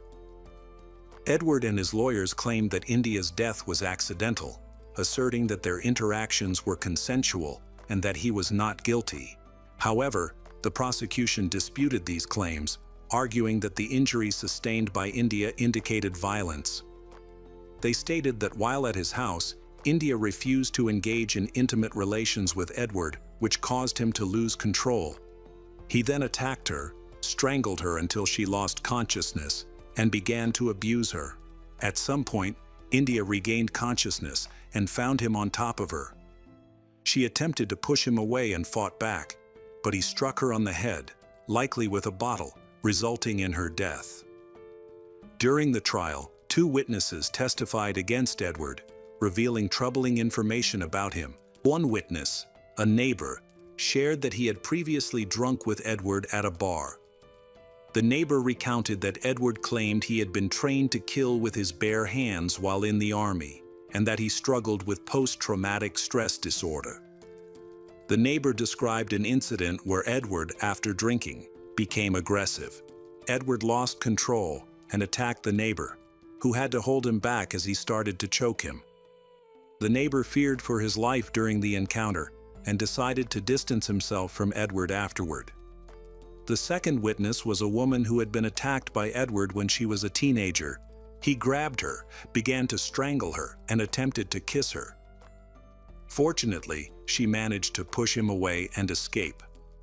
Although she never reported the incident to the police, it left a lasting impact on her life, making it hard for her to trust and interact with men. When she saw Edward's face on television in connection with the case of India, she recognized him and decided to go to the police to share her story. Her testimony was crucial for the court, as it helped the jurors understand how a seemingly ordinary accountant could become a monster. Edward denied all witness testimonies. The prosecutor highlighted that Edward had intentionally given the taxi driver an address at the end of the street to conceal which house they were visiting, revealing his premeditated plan for the crime. Ultimately, the jury found Edward Tenniswood guilty. He will serve at least 30 years in prison for murder and 12 years for abuse, both sentences to run concurrently. At the age of 82, he would be eligible to appeal his sentence. During sentencing, the judge emphasized that this was a horrific crime, driven by the defendant's desire to fulfill his fantasies with a much younger and attractive girl. It was an act of extreme depravity. He assaulted India while S was incapacitated by alcohol, rendering her unable to defend herself. After being incarcerated, Edward reported to his lawyer that he was experiencing mistreatment and beatings from other inmates. He expressed feeling vulnerable and at risk. Despite filing several appeals, all of them were denied. Hello everyone. Today we will learn about another case. The case of Joanna Yates. Joanna Yates was born on April 19, 1985, in the United Kingdom. Her friends and family called her Jo. She was the younger of two children, with an older brother. Joanna enjoyed a happy childhood in a loving home, as her parents were relatively wealthy and sent her to a private school. After graduating, she attended the Peter Simons College, where she studied landscape design and earned a diploma. This education helped her become a skilled professional in a field she had always dreamed of working in.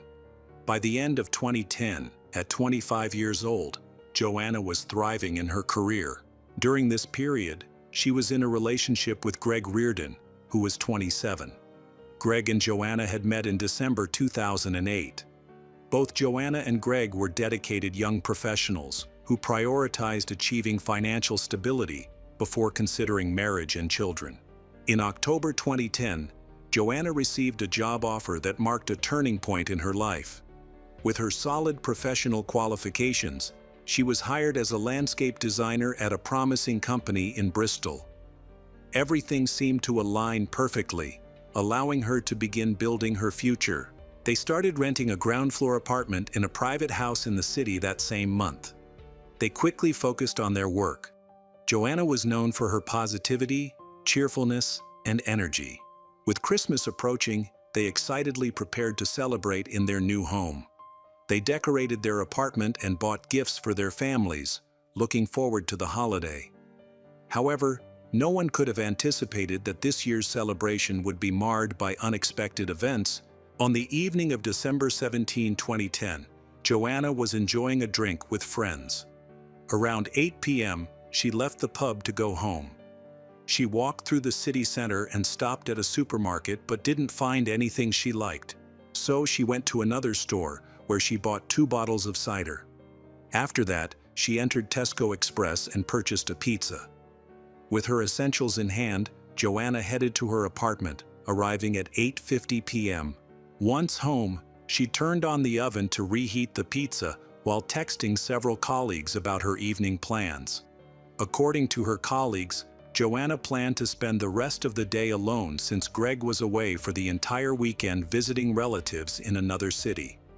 She shared with them her feelings of sadness about being alone, mentioned that she would keep herself busy with Christmas preparations and planned to bake pies to share with her colleagues after the weekend.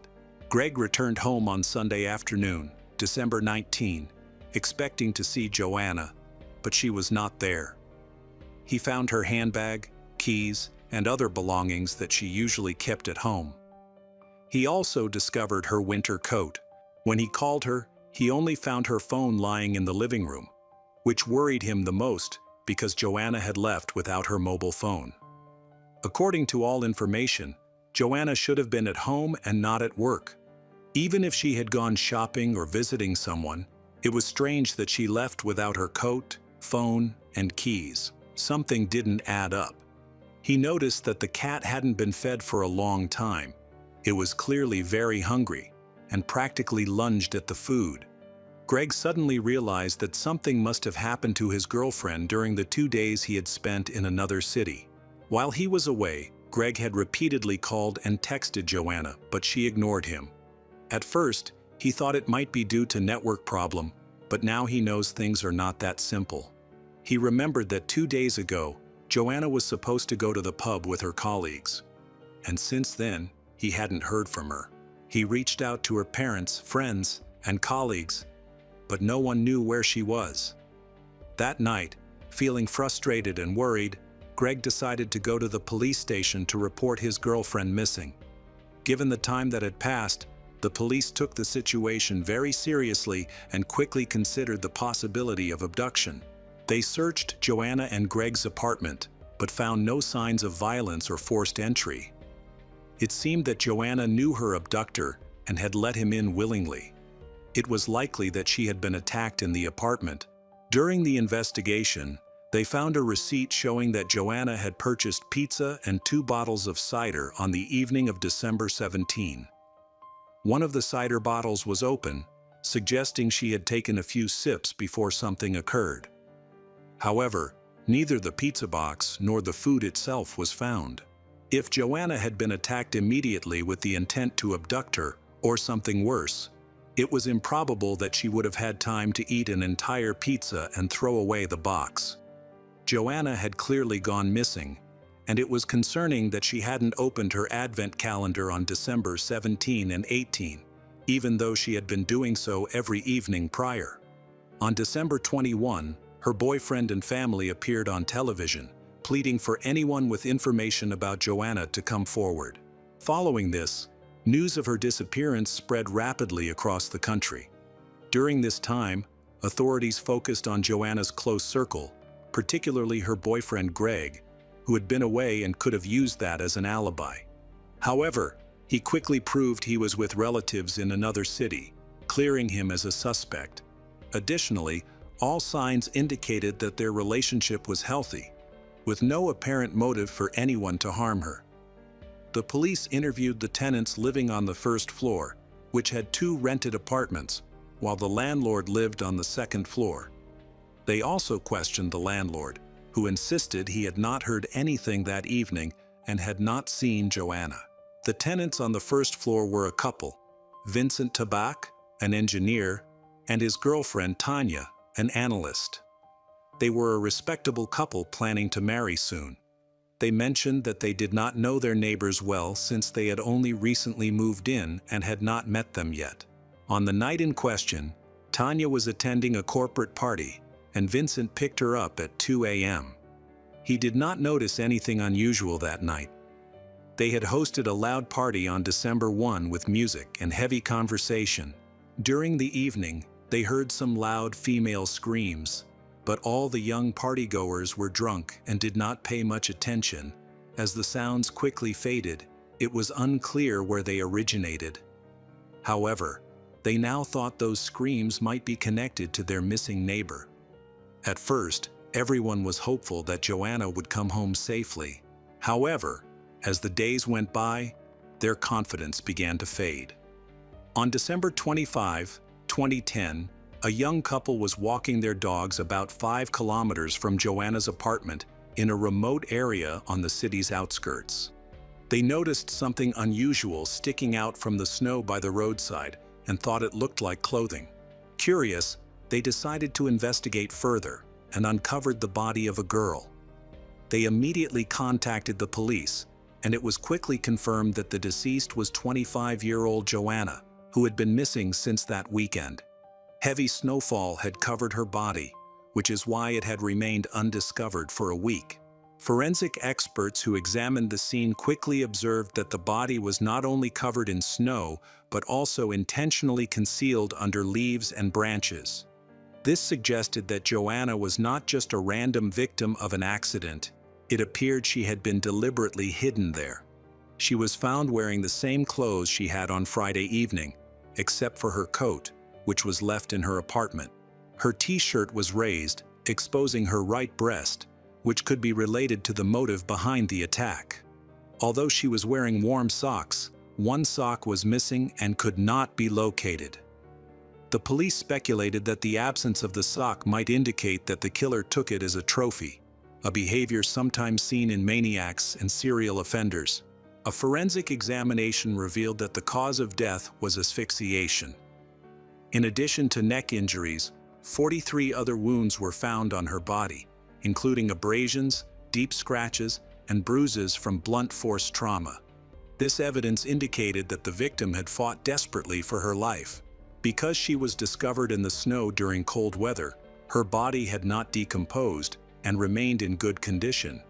Notably, Joanna was found lying in a fetal position, suggesting that she had been intentionally placed there. The examination also showed that she had not eaten the pizza, indicating that she was attacked before she had the chance to do so.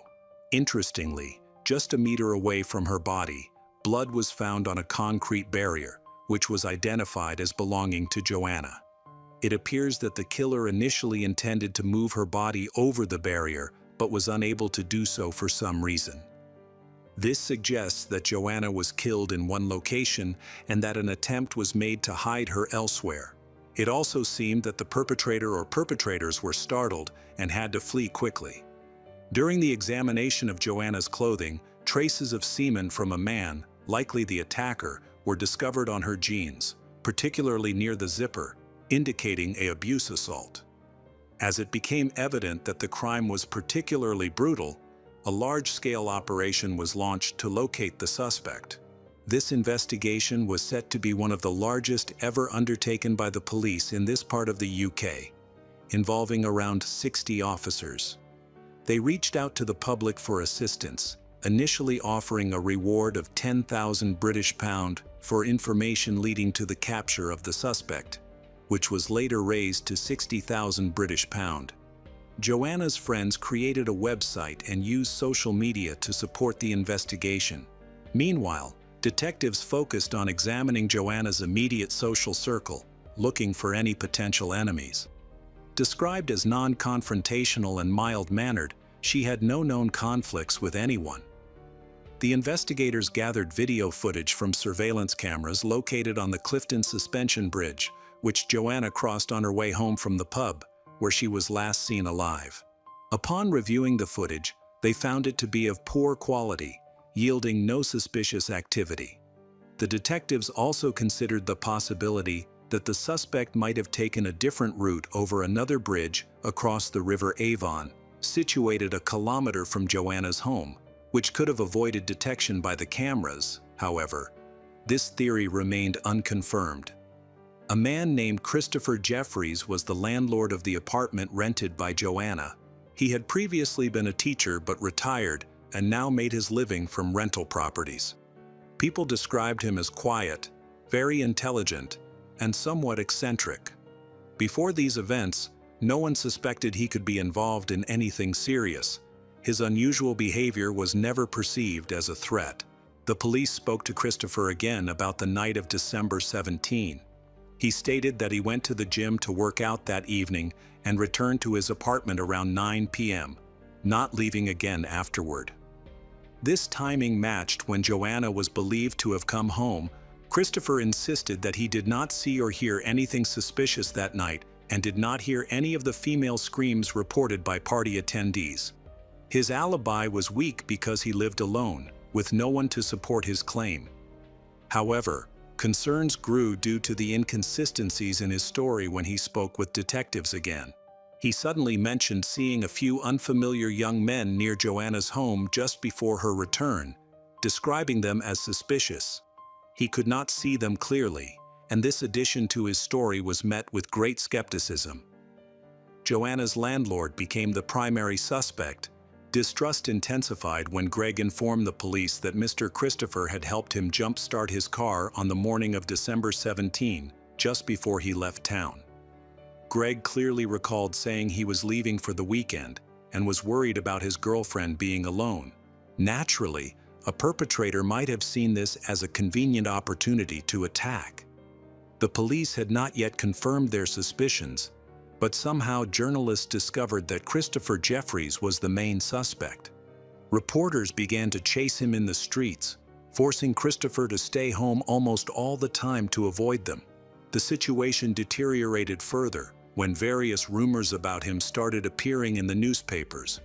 He expressed that he was close to a nervous breakdown and felt unsafe. Whenever he went outside, he was openly called a criminal, with fabricated stories about child abuse during his teaching career. On December 30, 2010, the police arrested Christopher and subjected him to harsh interrogation. Despite this, he firmly maintained that he had no involvement in the murder. At that point, authorities did not have enough evidence to charge him in court. However, later, Vincent, another tenant living in Mr. Christopher's house, came to the police station. He suddenly remembered that on the night of the incident, he had left the house twice and saw the landlord's car parked in the driveway both times, first in the early evening and again later when he went out to find his girlfriend. Vincent noted that the car was facing the opposite direction the second time, suggesting it had been driven somewhere that night, which contradicted Christopher's claim that he hadn't gone anywhere. During the search of Christopher's apartment, police discovered a pair of sneakers with small stains that looked like blood. These items were sent to the lab for testing, but the analysis would take time. Under UK law, police can only hold a suspect for 24 hours if there is not enough evidence to make an arrest. After one day, they must either release the suspect or go to court to request more time for custody. In this case, the police chose to extend Christopher's detention because they needed more time to analyze the evidence and formally document witness Vincent's statement. Despite the extension, the police could not establish Christopher's involvement in the crime. The stains on the sneakers were too small to obtain a DNA profile with the technology available at that time. After testing, the lab returned the sneakers, stating that it was impossible to extract DNA or determine the source of the stains. Even so, this did not lead to Christopher's release. The male DNA found on Joanna's body and clothing did not match his profile. On January 1, 2011, during a holiday, Christopher was released without charges, which was a relief for him. However, the media continued to pursue him. The investigation had a promising lead in Vincent Tabak, who altered information in his testimony. He had no alibi at the time of the crime, making him a new suspect. The police believed he might have tried to frame the landlord in an attempt to mislead the investigation. Suspicion towards Vincent grew stronger after he called the police station to explain how Christopher's car had moved while he was in the Netherlands. It was puzzling why Vincent hadn't mentioned this detail earlier. To obtain an official statement from him, several police officers visited him on December 31, 2010. During the questioning, they noticed that Vincent acted strangely. He was vague in some parts of his story, but gave very detailed answers in others, almost as if he had rehearsed them. These inconsistencies raised red flags for the experienced officers, who noticed that he was carefully considering his answers and managing the information he shared. The most suspicious detail was the unexplained scratches on his hands. He insisted he didn't know Joanna at all, claiming he had only moved into the apartment a week before the incident. When asked to provide fingerprints and DNA samples, he hesitated and explained that he had been in the neighboring apartment with the landlord while Joanna was away, which might have accidentally left his DNA.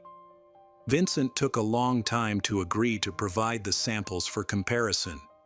His profile showed a partial match with the DNA found on the body of Joanna, but there was a significant issue. A quality DNA sample from Joanna could not be obtained because she had been lying by the roadside in the snow for a week, which exposed her body to the elements. As a result, the samples were badly damaged and contaminated, meaning that even a partial match with Vincent could not definitively prove he was the murderer. Nonetheless, this information raised serious suspicions in the police investigation, prompting the authorities to investigate Vincent's background more thoroughly. Vincent Tabak was born on February 10, 1978. At the time of Joanna's murder, he was 32 years old. He was originally from the Netherlands and was the youngest of 5 children. As a child, Vincent was quiet and shy, more introverted than many of his peers, but he was also very intelligent and ambitious. In 2003, he graduated from a technological university in the Netherlands with a master's degree in landscape design, a field he shared with Joanna and hoped to pursue further. In 2007, Vincent moved to the United Kingdom and began working as an engineer. That same year, he met Tanya, and they later moved to Bristol, renting an apartment in the house of Christopher. The landlord had a positive impression of him, as Vincent was calm, friendly, and had no criminal record, which convinced Christopher to provide him with housing. On January 20, 2011, 32-year-old Vincent Tabak was arrested on suspicion of murder. He consistently denied his guilt and maintained his original story. However, during multiple meetings with detectives, he repeatedly changed his statements, adding new details. Initially, he claimed he had stayed home that evening until leaving to pick up his girlfriend Tanya at 2 a.m. Later, he claimed that he had actually left the house twice that night to take photographs and go to the supermarket. Vincent was insistent only in his statement that he did not kill Joanna. It became clear that he was lying and trying to evade responsibility. The police identified the car Vincent was driving and scrutinized footage from street surveillance cameras to track the routes the murderer might have taken when disposing of the victim. Detectives were not surprised to find Vincent's car appearing along nearly the entire route. The car was seized and examined. Numerous pink fibers, matching those found on Joanna's clothing, were discovered in the trunk. These fibers were mixed with fibers from Vincent's own clothing. The most significant evidence found by forensic specialists was blood stains in the trunk. Testing revealed that this blood also belonged to Joanna. It was clear that the perpetrator had attempted to clean the car of any evidence. There was a strong smell of cleaning products, but he had not done a thorough job. Detectives confiscated Vincent's laptop and mobile phone for examination. The analysis showed that his attack had been driven by abuse desire from the start. The laptop contained numerous images and videos, along with browser searches for depraved content. Vincent preferred methods such as strangulation and beatings, which aligned with how Joanna was murdered. He was also a regular visitor to escort websites and met escort in person. It came to light that Vincent was living a double life. He appeared to be a decent man and Tanya's fiancé, while privately, he harbored dark secrets. After the murder, a large number of search queries were discovered that revealed Vincent was looking for information about Joanna.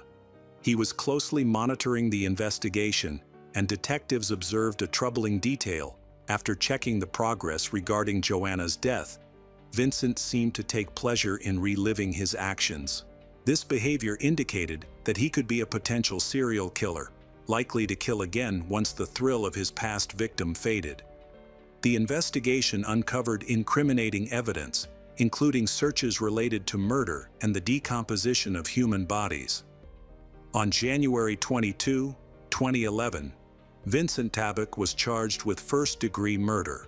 Although he initially denied his involvement, he later confessed, but insisted that he never intended to kill Joanna. He claimed his actions were accidental and not premeditated. In October 2011, hearings commenced. However, the judge prohibited the prosecution from using the defendant's obsession with violent and abuse content as evidence. In court, Vincent chose to represent himself and delivered his final statement. He recounted that on the evening of December 17, 2010, he was alone in his apartment since his girlfriend had gone to a Christmas party with her colleagues. When he returned from the store, he noticed his neighbor, Joanna, waving at him from her window and inviting him inside. Once inside, Joanna offered him some cider. Vincent misinterpreted her welcoming gesture and believed it indicated a desire for intimacy, which led him to kiss her suddenly. Joanna reacted immediately by screaming and pushing him away. In a state of panic, Vincent covered her mouth and wrapped his hands around her neck in an attempt to silence her. He claimed he held his hand on her neck for about 20 seconds before realizing that Joanna was no longer alive. Vincent insisted that there was no abuse motive behind his actions, viewing it merely as a misunderstanding and a tragic accident. In court, the defendant pretended to feel remorse, but it seemed insincere. The prosecution argued that his version of events was just another lie, especially since it did not account for the 43 injuries the victim had sustained. Joanna even had a broken nose, which suggested a lengthy struggle and significant force. The prosecution believed that the 20 seconds of strangulation he described was far too short. They thought he had been observing her for a long time and intentionally entered her apartment that night when he knew she would be alone, likely after overhearing a conversation between Greg and Christopher. It appeared that Vincent had long-standing feelings for Joanna and knew her better than he let on. He had initially intended to abuse and kill her, as shown by his fetishes for strangling women.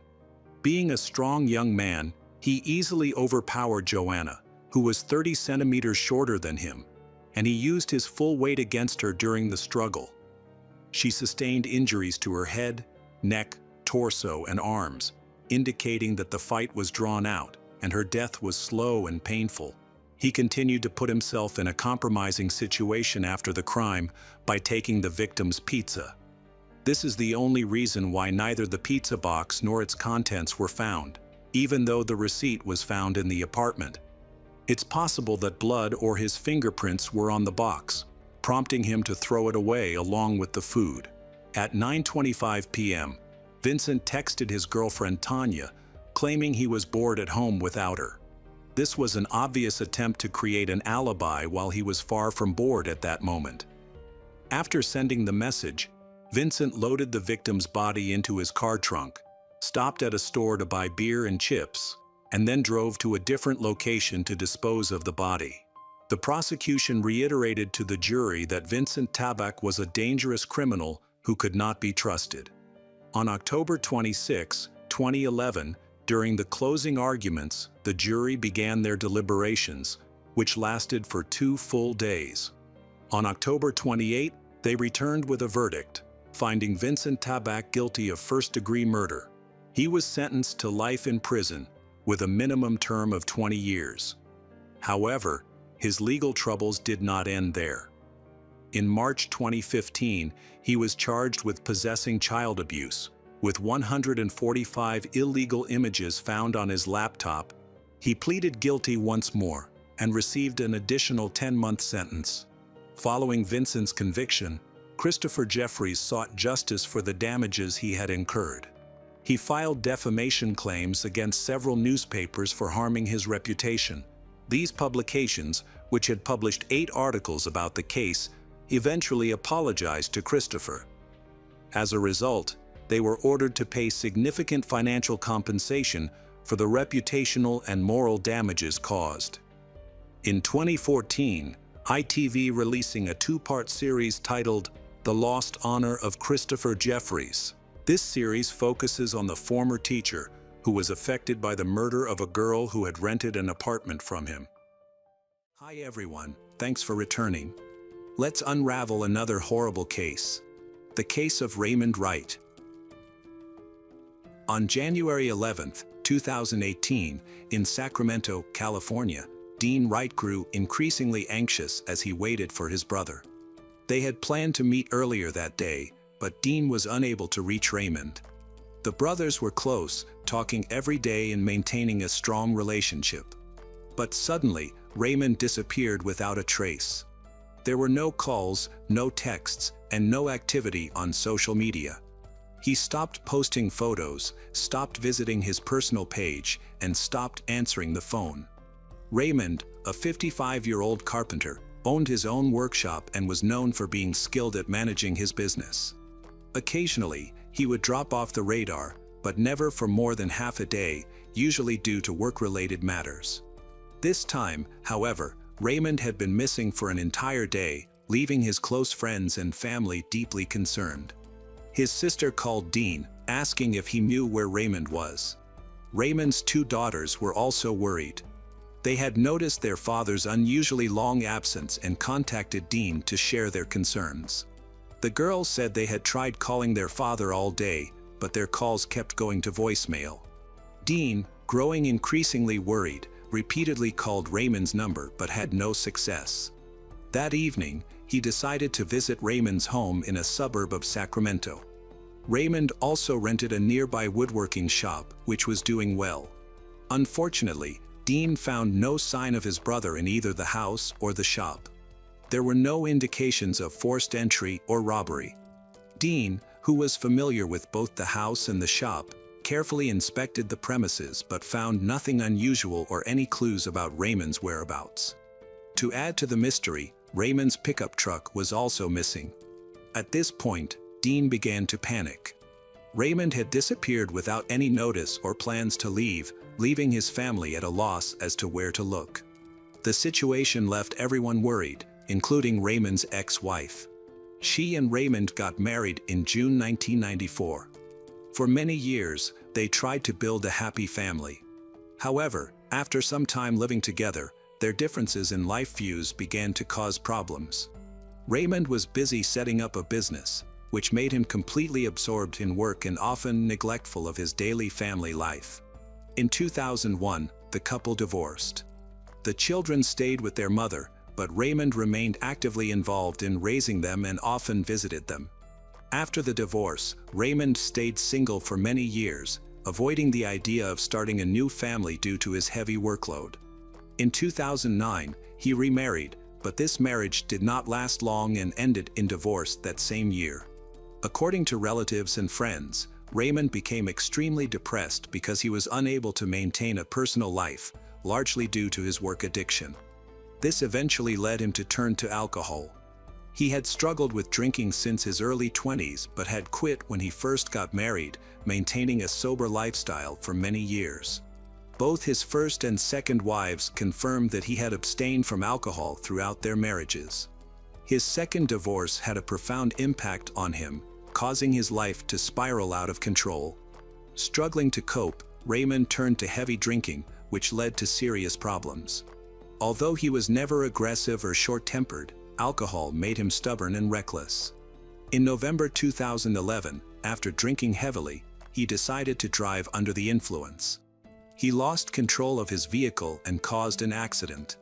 The drivers and passengers in the other car involved were injured and filed a lawsuit against him for drunk driving. As a result, Raymond was sentenced to 18 months of probation and required to pay a substantial fine. This incident served as a wake-up call for him, and he immediately quit drinking. Determined to change, he joined Alcoholics Anonymous and attended daily meetings, fully committing to overcoming his addiction. During this time, his family and friends stood by him, offering their unwavering support. They noticed significant improvements in his behavior and overall health. It seemed as though he had found a new purpose in life, eager to make up for the time he had lost with his loved ones due to his struggle with addiction. From then on, he stopped drinking and started spending more time with his family. He even made a beautiful baby crib in his woodworking shop for his niece. He planned to spend the holidays with his family. Unfortunately, his loved ones would not have the opportunity to go on vacation with him. On January 11, 2018, Raymond disappeared without a trace. His family still has no idea where he is. When Dean visited his brother's house for the second time on January 13, 2018, he noticed a strange smell as soon as he entered. Even when Raymond was around, he had never supported smoking illegal substances. Suddenly, from the darkness of the room, a strange man emerged and confronted Dean, attempting to chase him away. After realizing Dean had no intention of leaving, the stranger ran out the back door and escaped. Confused by the incident, Dean called 911. A few minutes later, the police arrived at the scene. After conducting a thorough search of Raymond's home, the only evidence they found was a cup filled with ice and soda, complete with a lid and straw. This clue would later become crucial to the investigation. The encounter was so sudden and suspicious that the police quickly began to suspect a connection between the stranger's escape and Raymond's disappearance. Friends described Raymond as a creative and kind person. After overcoming his struggles with alcohol, his positive traits became even more prominent. No one believed he would abandon his family, especially after becoming a grandfather, a moment that brought him immense joy and happiness. Raymond was known for being uncontroversial, even during his struggles with addiction. Following this strange encounter, Dean's anxiety increased. He had never met the man before, and the stranger immediately became the prime suspect in Raymond's mysterious disappearance. However, the police had no clue as to the man's whereabouts. Raymond was officially listed as missing, and a search was launched to find him. Police speculated that he might have relapsed and resumed drinking. However, Raymond was known as one of the most determined members of Alcoholics Anonymous. He attended meetings not to seek support but to inspire others, proving that it was possible to give up alcohol completely and live a full life, even after years of heavy drinking. Police found no trace of alcohol in Raymond's home. They checked his bank card transactions, mobile phone records, and vehicle registration database but found no activity. It was as if he had vanished. None of his acquaintances had seen him during this time. A search of the house was conducted, and volunteers joined the effort, distributing flyers with Raymond's photo and details of his car. Police also sought help from the public through the media, but no information emerged. To gather more details from Dean, the police created a composite sketch of the stranger seen in Raymond's house. Unfortunately, the sketch did not produce any matches in the database. Likewise, fingerprints and DNA collected from the cup and straw did not yield any results, as they were not in the police database.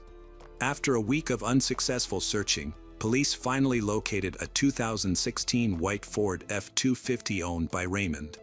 The vehicle was found abandoned on January 21st in the North Highlands neighborhood, an area known for its high crime rate. The location was concerning because Raymond had no known connections or business in the area, making it unlikely he would have gone there willingly. The pickup truck's license plate had been removed, but Dean identified the vehicle based on its description during the search. Forensic experts determined that the vehicle had been broken into, with the doors left ajar. These findings led police to believe that something bad had happened to Raymond. After the police impounded the car, they requested assistance from the FBI. FBI agents arrived to inspect the vehicle and used advanced techniques to search for evidence, including fingerprints that might identify a potential suspect. During the inspection, they discovered faint, dark red stains on the car's carpet. Tests confirmed that the substance was human blood. To obtain a sample of Raymond's DNA, the police retrieved a toothbrush from his home. After comparing the collected materials, they determined that the blood in the car belonged to Raymond. Although the discovery was confirmed, no evidence linking the blood to a suspect was found. The investigation continued for 2 weeks, seemingly reaching a dead end. However, an unexpected event occurred that dramatically changed the case. On January 27, 2018, an unidentified vehicle sped through Sacramento at an extremely high speed. Police pursued the car but struggled to keep up as the driver reached speeds of 200 kilometers per hour, violating multiple traffic laws and endangering lives. The chase ended abruptly when the driver crashed head-on into an oncoming vehicle at high speed.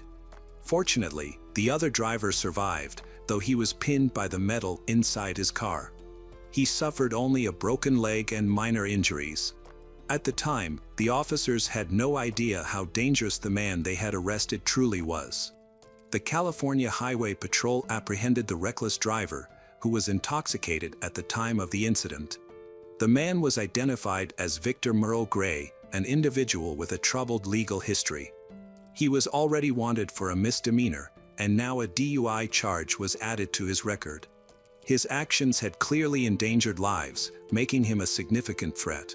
Victor was taken to the hospital for treatment under police guard and was later transferred to the Sacramento County Jail. As police delved deeper into Victor's background, they grew increasingly suspicious. It was discovered that the car he had been driving was stolen, and the license plate did not match the vehicle's registration. A database check of the license plate revealed it belonged to a 2016 Ford, the same car recently found in a crime-ridden area of the city. That car was registered to a missing person named Raymond. From that point on, Victor became the prime suspect in Raymond's disappearance. More evidence was needed to establish Victor's involvement. Unfortunately, because the police were not immediately focused on pressing Victor for information, progress stalled. He continued to fabricate stories and insisted that he had no knowledge of Raymond or how Raymond's license plate ended up on his car. For 3 months, he refused to confess until a significant breakthrough occurred. In April, DNA analysis of a straw found in a soda cup at Raymond's home matched Victor's DNA, confirming that he had indeed been in Raymond's house. Furthermore, Raymond's younger brother, Dean Wright, also identified Victor. However, this evidence was still insufficient to file formal charges. The mystery of what happened to Raymond remained unsolved. Key evidence was hidden in the car Victor had crashed. On May 8, 2018, police searched the wreckage and discovered important items that shed light on Raymond's disappearance. Amid the clutter inside the car, they found a man's hat. Dean recognized the hat and confirmed it was identical to the one Raymond had worn. Raymond's wallet and glasses were also found in the car, along with a broken cell phone that appeared to have been intentionally destroyed. However, the serial number confirmed that the phone belonged to Raymond. More important evidence was collected from Victor's cell phone. At the end of the tense chase, the phone had been thrown deep into the car's cabin and was only discovered later. On the phone, there were photos of a location that had been sent to someone named Bob. These photos were taken on January 27th, the same day as the police chase. In the messages, Victor expressed grievances and complaints directed at Bob. At the end of the messages, he stated that it was time to pay his debt and that he was expecting his money. A detailed analysis of Victor's phone also uncovered a conversation with a woman named Katie Bernard, who lived in a trailer near Raymond's carpentry shop. Victor had a brief conversation with her, trying to determine whether Raymond was alone in his shop or with someone else. It was clear that Victor knew Raymond. This conversation took place in the early morning of January 11, 2018. Geolocation data showed that Victor was only a few dozen meters away from Raymond's workshop at the time. Based on the messages, it appears that he was observing the workshop from outside. Victor contacted Katie to confirm whether Raymond was in the workshop during working hours. Katie left her house and went to see Raymond, exchanging a few words with him. She then confirmed that he was alone in the carpentry workshop. After returning home, she informed Victor that Raymond was indeed alone in the workshop. It is believed that after Katie provided this information, Victor acted and attacked Raymond just before 10 a.m. Police began to suspect that Katie might be an accomplice in the case. She was brought in for questioning in October 2018. The police immediately pressured her, as her correspondence with Victor was clear evidence of her involvement. Under pressure, Katie quickly confessed. Katie admitted that she had informed Victor that Raymond was in the workshop, but she was initially reluctant to assist in the investigation. Despite her reluctance, she became a key witness in solving the mystery of Raymond's disappearance. When asked about Bob, who was mentioned in Victor's messages, Katie revealed that he was Robert Manor, her ex-boyfriend, who was also in a relationship with Raymond. However, their relationship was far from friendly. In 2011, Raymond had been driving drunk and caused a car accident with an oncoming vehicle carrying Robert and his wife. The accident left Robert with a broken leg, requiring serious surgery. Even after treatment, Robert continued to limp and suffered from constant pain. Additionally, Robert was unhappy with the compensation he received for the accident. After the trial, Raymond was ordered to pay $275,000 in damages, but he was unable to pay the full amount at once. Raymond made monthly payments, often late, and never remitted large sums. The situation became more complicated when police ran a background check on Robert in their database. He had an extensive criminal record at the time of the incident. His primary activity was drug trafficking, which had landed him in prison on multiple occasions. Robert also had convictions for armed assault and robbery. He was clearly frustrated with Raymond's behavior and had long plotted revenge against him, whom he blamed for all the problems in his life. The constant pain he experienced served as a reminder of the accident, and his hatred and anger only grew over time. This eventually led to a carefully planned act of revenge. Katie explains that after becoming an informant for Victor, she discovered that the situation involved more than just a stolen car. She claims that she was unwittingly involved in Raymond's kidnapping and, out of fear of becoming the next target, chose to remain silent. Katie hesitantly reveals that Victor confided in her about what happened at the carpentry shop. After exchanging text messages with her, Victor armed himself and went to the shop. There, he struck Raymond on the head, knocking him unconscious. Victor then tied Raymond's hands and stuffed him into a pickup truck. He calmly drove through town to his house, located a few miles away.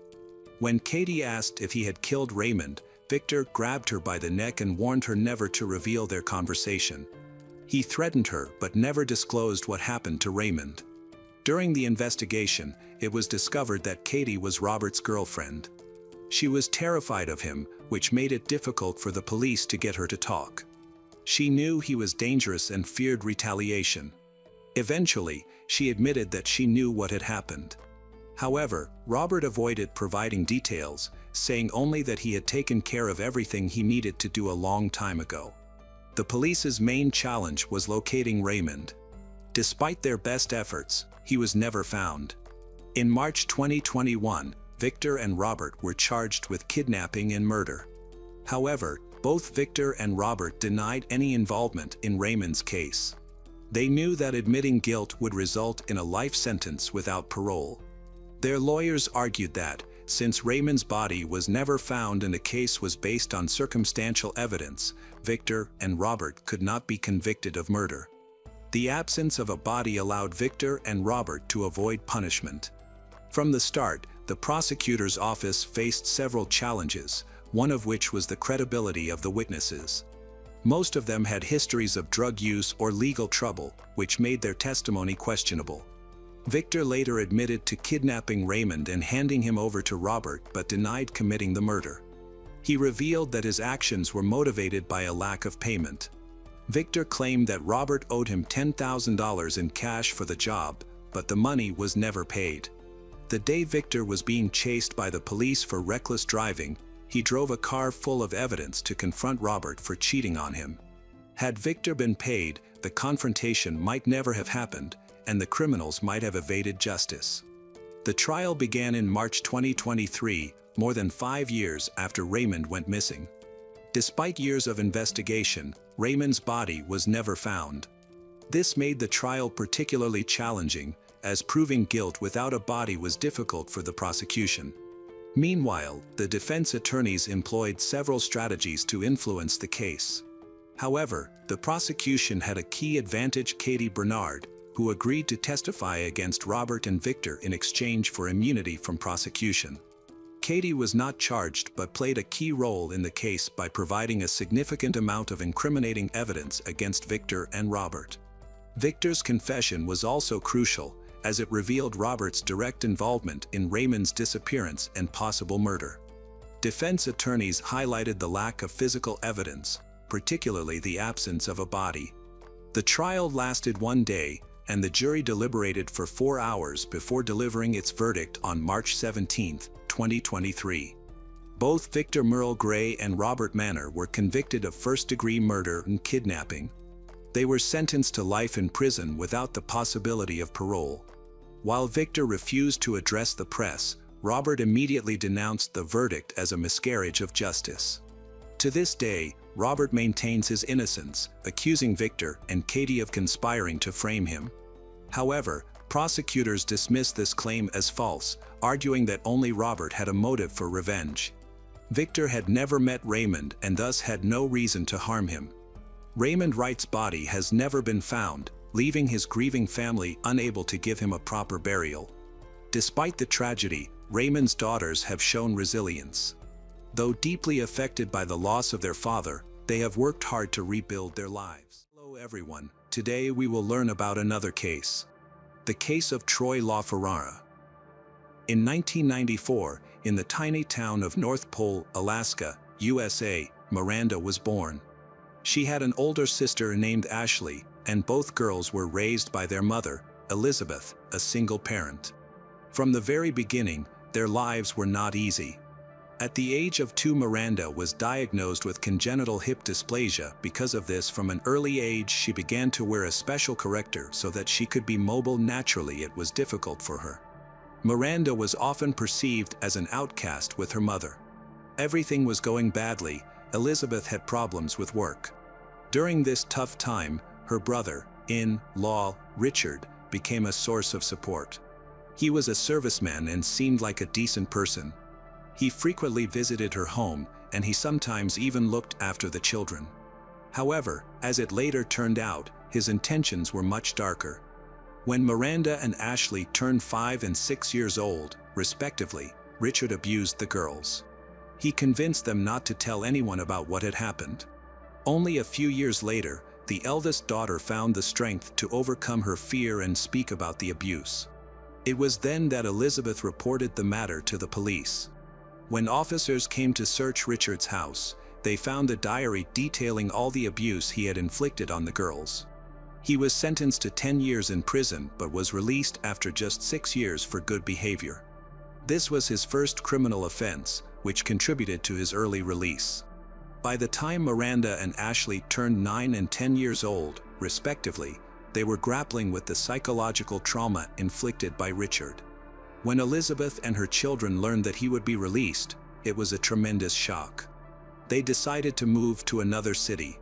During this period, their situation worsened. Financial difficulties increased, and they felt betrayed by someone they had trusted. All of this became a significant burden. In their hometown, there was nothing that held them back. Living in proximity to such a threat was unbearable. Miranda hoped for a fresh start with the move, but it did not help her cope with the psychological trauma she had endured. By the age of 12, she began to exhibit rebellious behavior, associating with a group of older, dysfunctional teenagers. They engaged in substance abuse and excessive drinking. In her quest to fit in with this group, Miranda also began to indulge in these harmful behaviors. During this period, she met a man who was 24 years old at the time and had a bad reputation. Unfortunately, Miranda seemed to have always attracted such trouble. She became part of a group of teenagers with unconventional interests. They referred to themselves as a satanic group. Most people considered them gloomy and dangerous.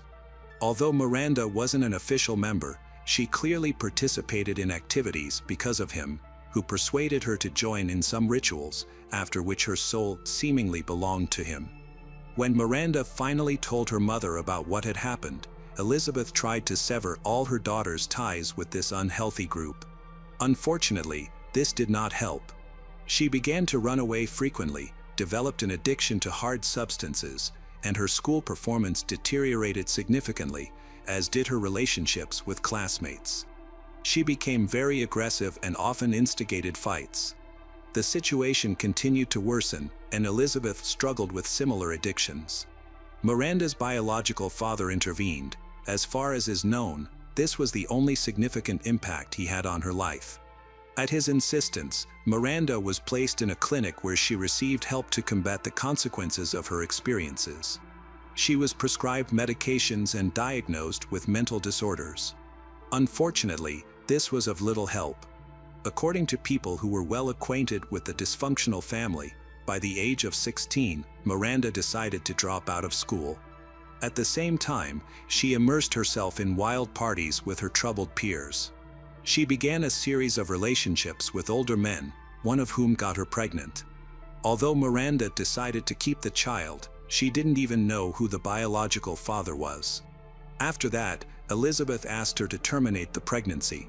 Meanwhile, relations with her family deteriorated to an extreme point.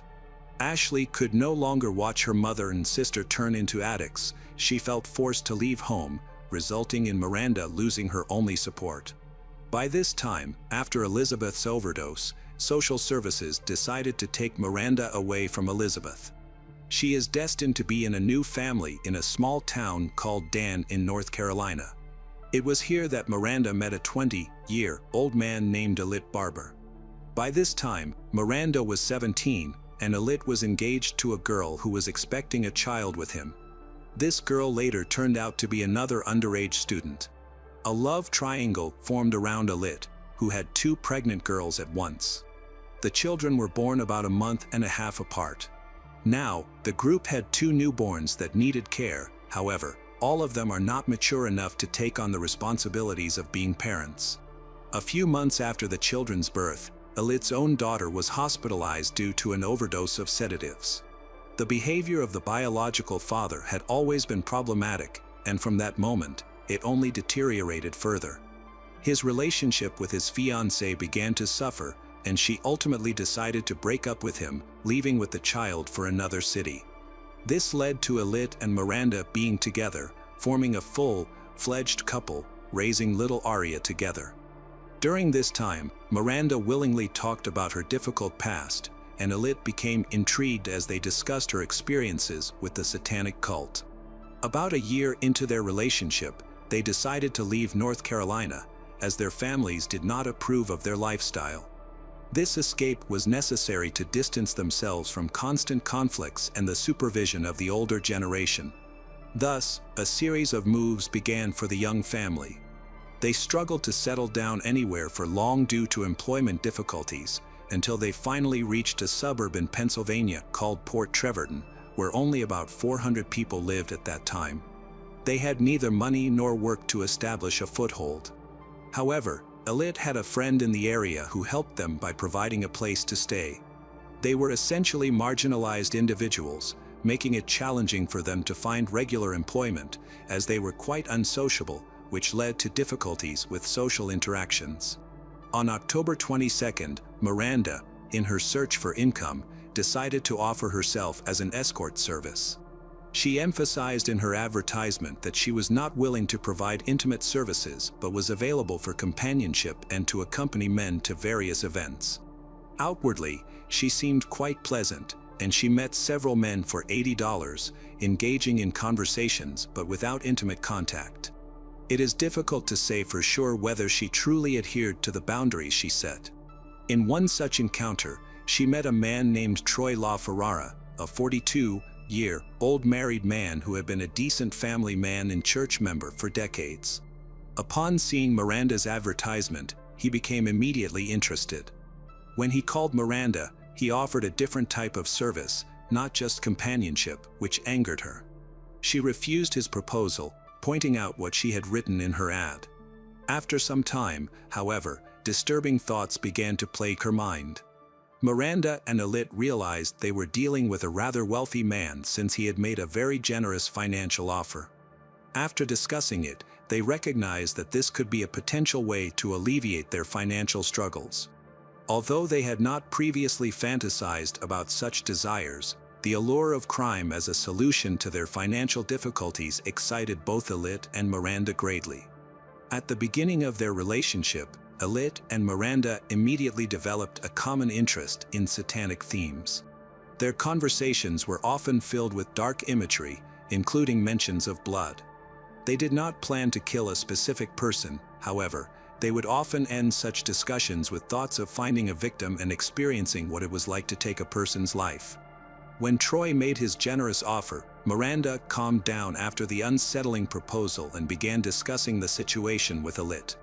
Troy lived in another city, and their correspondence took place via the internet, which could easily be deleted along with the removal of profiles. They were not connected in any way in real life, making him an ideal target for murder. They realized they could make good money and fulfill their long-standing dream.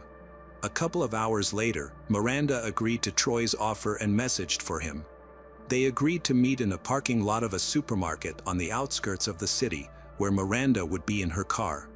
Miranda suggested going to a neighboring suburb, claiming it was her summer house that she used for work. Naturally, she did not take the initiative alone. Her boyfriend was supposed to be in the back seat of the car to help her bring her dark fantasy to life. Their plan involved disguising tools and a blanket in the car. The plan stipulated that Miranda would say a code phrase, after which Alit would attack the victim. The meeting was scheduled for November 11, 2013, a date chosen deliberately because it turned out to be Alit's birthday. At the appointed hour, the Honda CR-V was waiting for Troy in the shopping center parking lot. Upon entering the vehicle, he immediately paid Miranda the agreed amount. They drove to a neighboring town, also small and provincial. However, instead of taking him to the house they had discussed, Miranda drove to a secluded spot on a quiet, deserted street in a forested area. She stopped the car and said the code phrase, after which Alit began to strangle Troy with a wire. However, they underestimated their victim's strength. Troy turned out to be quite a powerful man, managing to open the door and even pull one leg out onto the street. Alit quickly weakened. Miranda grew nervous because everything was supposed to have ended long ago, yet it did not go according to plan. They did not expect such resistance. The worst part was that Miranda saw headlights approaching in the rearview mirror, which made her realize they could be caught. She took out the knives they had prepared for a bloody massacre, began to stab Troy multiple times in the chest, neck, face, and stomach. When Troy stopped struggling, ceased showing signs of life, Alit got out of the car, put his leg inside, and closed the door from the outside. He then resumed his position in the back seat, and they fled the scene. They drove to another isolated area in the suburbs, where they stripped Troy of his wallet, expensive watch, jewelry, and anything else they could find, except for his mobile phone. Alit insisted they leave the phone behind, fearing they could be tracked by geolocation. They disposed of Troy's body by the side of the road and drove away, convinced they had committed the perfect crime. Miranda and Alit stopped at the nearest Walmart to purchase cleaning agents to tidy up the car interior. They bought special compounds for the seats and mats, as well as a set of gloves for their cleaning efforts. The front of the car was covered in blood, and cleaning it thoroughly took them several hours. They went to another secluded location to wash away the blood. Afterward, they decided to celebrate Alit's birthday. They went to a restaurant and then to a strip club, using the money stolen from their victim. Alit and Miranda simply continued living their lives as if nothing had happened. The next day, a couple of random witnesses stumbled upon Troy's body, which was not even covered with branches or dirt. The man had been carelessly discarded like trash, with 20 stab wounds and marks of strangulation on his neck. Naturally, witnesses immediately called the police. When law enforcement arrived, they discovered not only the body but also the cord from the electrical device used for strangulation. The body was identifiable because a mobile phone remained in the victim's pocket. The police checked the call history and found that on November 11th, he had contacted only 2 numbers, his wife and one unsaved number. After investigating the unsaved number, the police traced it back to Miranda and obtained her details, including her residence. She immediately piqued the investigators' interest. Within minutes, the police were on their way to her house. Miranda was detained and taken to the station for questioning. From the very beginning, the story unfolded. Miranda denied any involvement in the crime and claimed not to know the victim. Nevertheless, it was obvious that she was nervous and acting suspiciously. It was enough for the detectives to ask for her mobile phone for her testimony to begin to change. At first, she vehemently refused to provide her mobile phone, but as the detectives examined the contents of her correspondence and contacts, Miranda grew more and more anxious. Despite their efforts, they were unable to find the necessary information immediately. Miranda had nothing to present, and so they simply let her go. When Miranda returned home, something changed within her. She began to confide in the first person she met, her friend, about the murder. However, She did this so abruptly that it seemed awkward from the very start. The young man tried to convince Miranda that she should return to the police and confess everything. Her husband, Elit, joined the conversation and acted shocked by the story. Miranda clearly felt remorse. She confessed to her friend that she had stabbed the victim with a knife, but she did not mention Elit at all. Throughout the conversation, her husband never confessed to even being present in the car. Even the friend got the impression that he was manipulating Miranda, trying to impose a greater sense of guilt on her, which seemed strange. Instead of taking any part of the blame, Elit feigned shock and even began to cry. The friend did not suspect Elit could be involved in the crime. On the contrary, he believed Elit to be innocent. Miranda struggled with her thoughts most of the night. Finally, around 4 a.m., she gathered her strength and returned to the police station, where she recounted the murder, insisting that it had been self-defense. She confessed that she had agreed to meet Troy but not to provide intimate services. She had only intended to escort him. However, when Troy insisted on paying for intimate, Miranda informed him that she was only 16, which seemed to unsettle him. She claimed he would face criminal prosecution if she reported him to the police. This was a lie, as she had just turned 19. Miranda was clearly trying to shift some of the blame onto the victim to justify her actions. According to her, instead of backing off, Troy began to force her to have intimate. When he realized she was not going to comply, he became aggressive, and she felt that her life was threatened. Recalling her childhood experiences with her uncle Richard, she claimed to have defended herself. However, Miranda's words sounded implausible. The 20 stab wounds she inflicted, which did not resemble defensive wounds. Moreover, a cord was found with which Troy had been strangled, leaving a mark on his neck that contradicted Miranda's account. It appeared that a third party had been involved.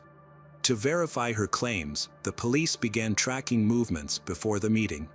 They quickly found surveillance footage filmed in the parking lot just 5 minutes before the scheduled encounter. The recording showed an unknown young man hiding in the back seat of the car, who was soon identified as 22-year-old Elit, Miranda's husband. It was decided to question him. The criminals clearly had not thought through their plan, as they lacked a coherent version of events. As a result, Elit provided a version that was completely different from Miranda's account. Detectives immediately noted that while Miranda was very emotional, Elit showed no feelings. He was cold but surprisingly quick to talk, as if he had long wanted to discuss the crime. While describing the attack, Elit spent much more time discussing the purchases made with the stolen money, including a detailed account of the food they had eaten on his birthday. His lack of concern about the murder was unsettling. After this, Elit and Miranda were arrested and remained in custody until the hearing. However, by that day, both had retracted their statements, now claiming their innocence. This contradicted what Miranda had said during a television interview shortly before the hearing began, where several journalists had spoken to her. Miranda participated in a viral interview, stating that this was not her first experience with such circumstances, and claimed she had stopped counting the victims after reaching the 22nd murder from 2008 to 2013. However, all this seemed absurd. The family spoke out in defense of Miranda, and everyone who knew her well insisted that she had lied her entire life. The reasons for her actions were always the same. Miranda just wanted to draw attention to herself and enjoyed it. Despite this, she insisted that all the murders began when she became a member of a Satanist group in her teens. Miranda avoided details and did not even know the names of the victims, yet she persistently called herself a serial killer. She claimed that her group only killed those who committed bad deeds, for which she was nicknamed Dextrin. During her conversations, she was unable to provide details about these episodes, of which she claimed there were many more. She mentioned living in Alaska during this period, where there were reportedly many missing people. It seemed that all this was a blatant lie. Additionally, her behavior clearly did not align with that of an experienced criminal. She even left the victim's mobile phone right in his pocket without hiding or destroying it. Troy LaFerrara was actually the first victim. During the investigation, it turned out that 2 more men had responded to Miranda's ad, but they did not come, thus saving their lives. However, there were opposing opinions. Psychologists worked extensively with her, and some were convinced that she had killed people before. She frequently talked about her life, including all these alleged ritual murders, and recounting these stories was one of her favorite activities during their relationship. She spoke eloquently about these stories, although she refused to repeat them to journalists, claiming it was to protect the other participants in the murders. Her friends thought she was possessed, while others in the prosecutor's office believed the criminals were trying to avoid the death penalty by claiming insanity. All this was very difficult to prove or disprove, given the numerous statements from the detainees. Before the hearing began in 2016, everything was still uncertain. However, other upheavals occurred. The mother of Miranda voluntarily took her own life. She could not cope with the public pressure of being accused of raising a monster. By that time, she had been struggling with addiction and mental health issues for many years, and her relatives believed she simply could not manage them. She did not leave a suicide note, so it is not known for certain how much influence her daughter had on this decision. Many believe that the public pressure surrounding Miranda was the last straw. That same year, while in prison, Miranda asked for a divorce from her husband. She continued to insist that she was a victim from the day she was born, claiming she was surrounded by manipulators, liars, and criminals. One day, she recounted how she was tied to a bed and had an abortion at home. This happened after she told her mother she was pregnant but did not know by whom. Her ex-boyfriend allegedly forced her into prostitution from the age of 12. However, it is difficult to determine which, if any, of these claims were true. Despite being diagnosed with several abnormalities in the hospital, it remains uncertain whether she ever took medication for conditions such as attention deficit disorder, schizophrenia, or bipolar disorder. Feeling the attention and interest of the public, Miranda continued to spin one tale after another. Now she remembered the name of a boy, whom she claimed was killed in another ritual. She then stated that she voluntarily went to the police because she wanted to be arrested to finally stop killing. Elit and Miranda were found guilty. However, there were difficulties in determining the punishment due to their young age. The prosecutor's office fought in vain for the death penalty but was unsuccessful, largely due to organizations advocating for the abolition of the death penalty. As a result, in September 2014, they were sentenced to life imprisonment. Aria fell under the jurisdiction of Child Protective Services. Given how public the scandal was, the little girl's name was changed, and she was placed in a foster family.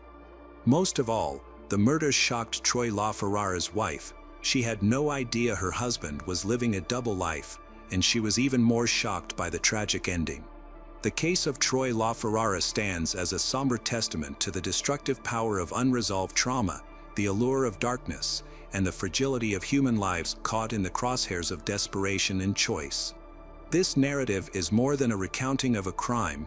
It is a profound exploration of how personal pain, toxic relationships, and societal neglect can coalesce into an act of irreversible violence, leaving a trail of devastation that echoes far beyond its immediate victims.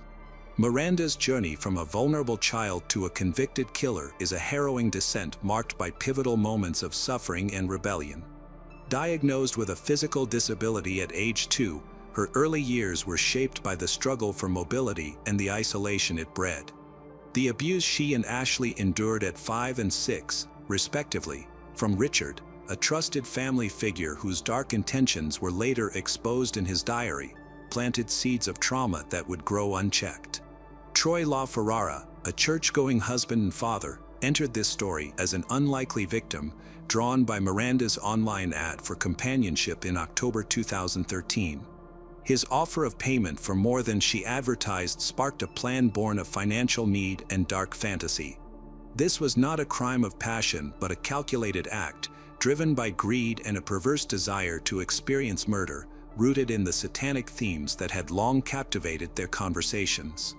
The story of Troy LaFerrara is a mirror to society's failures and humanity's capacity for darkness, a call to confront the roots of violence, trauma, isolation, and the allure of destructive bonds, while mourning the lives it claims.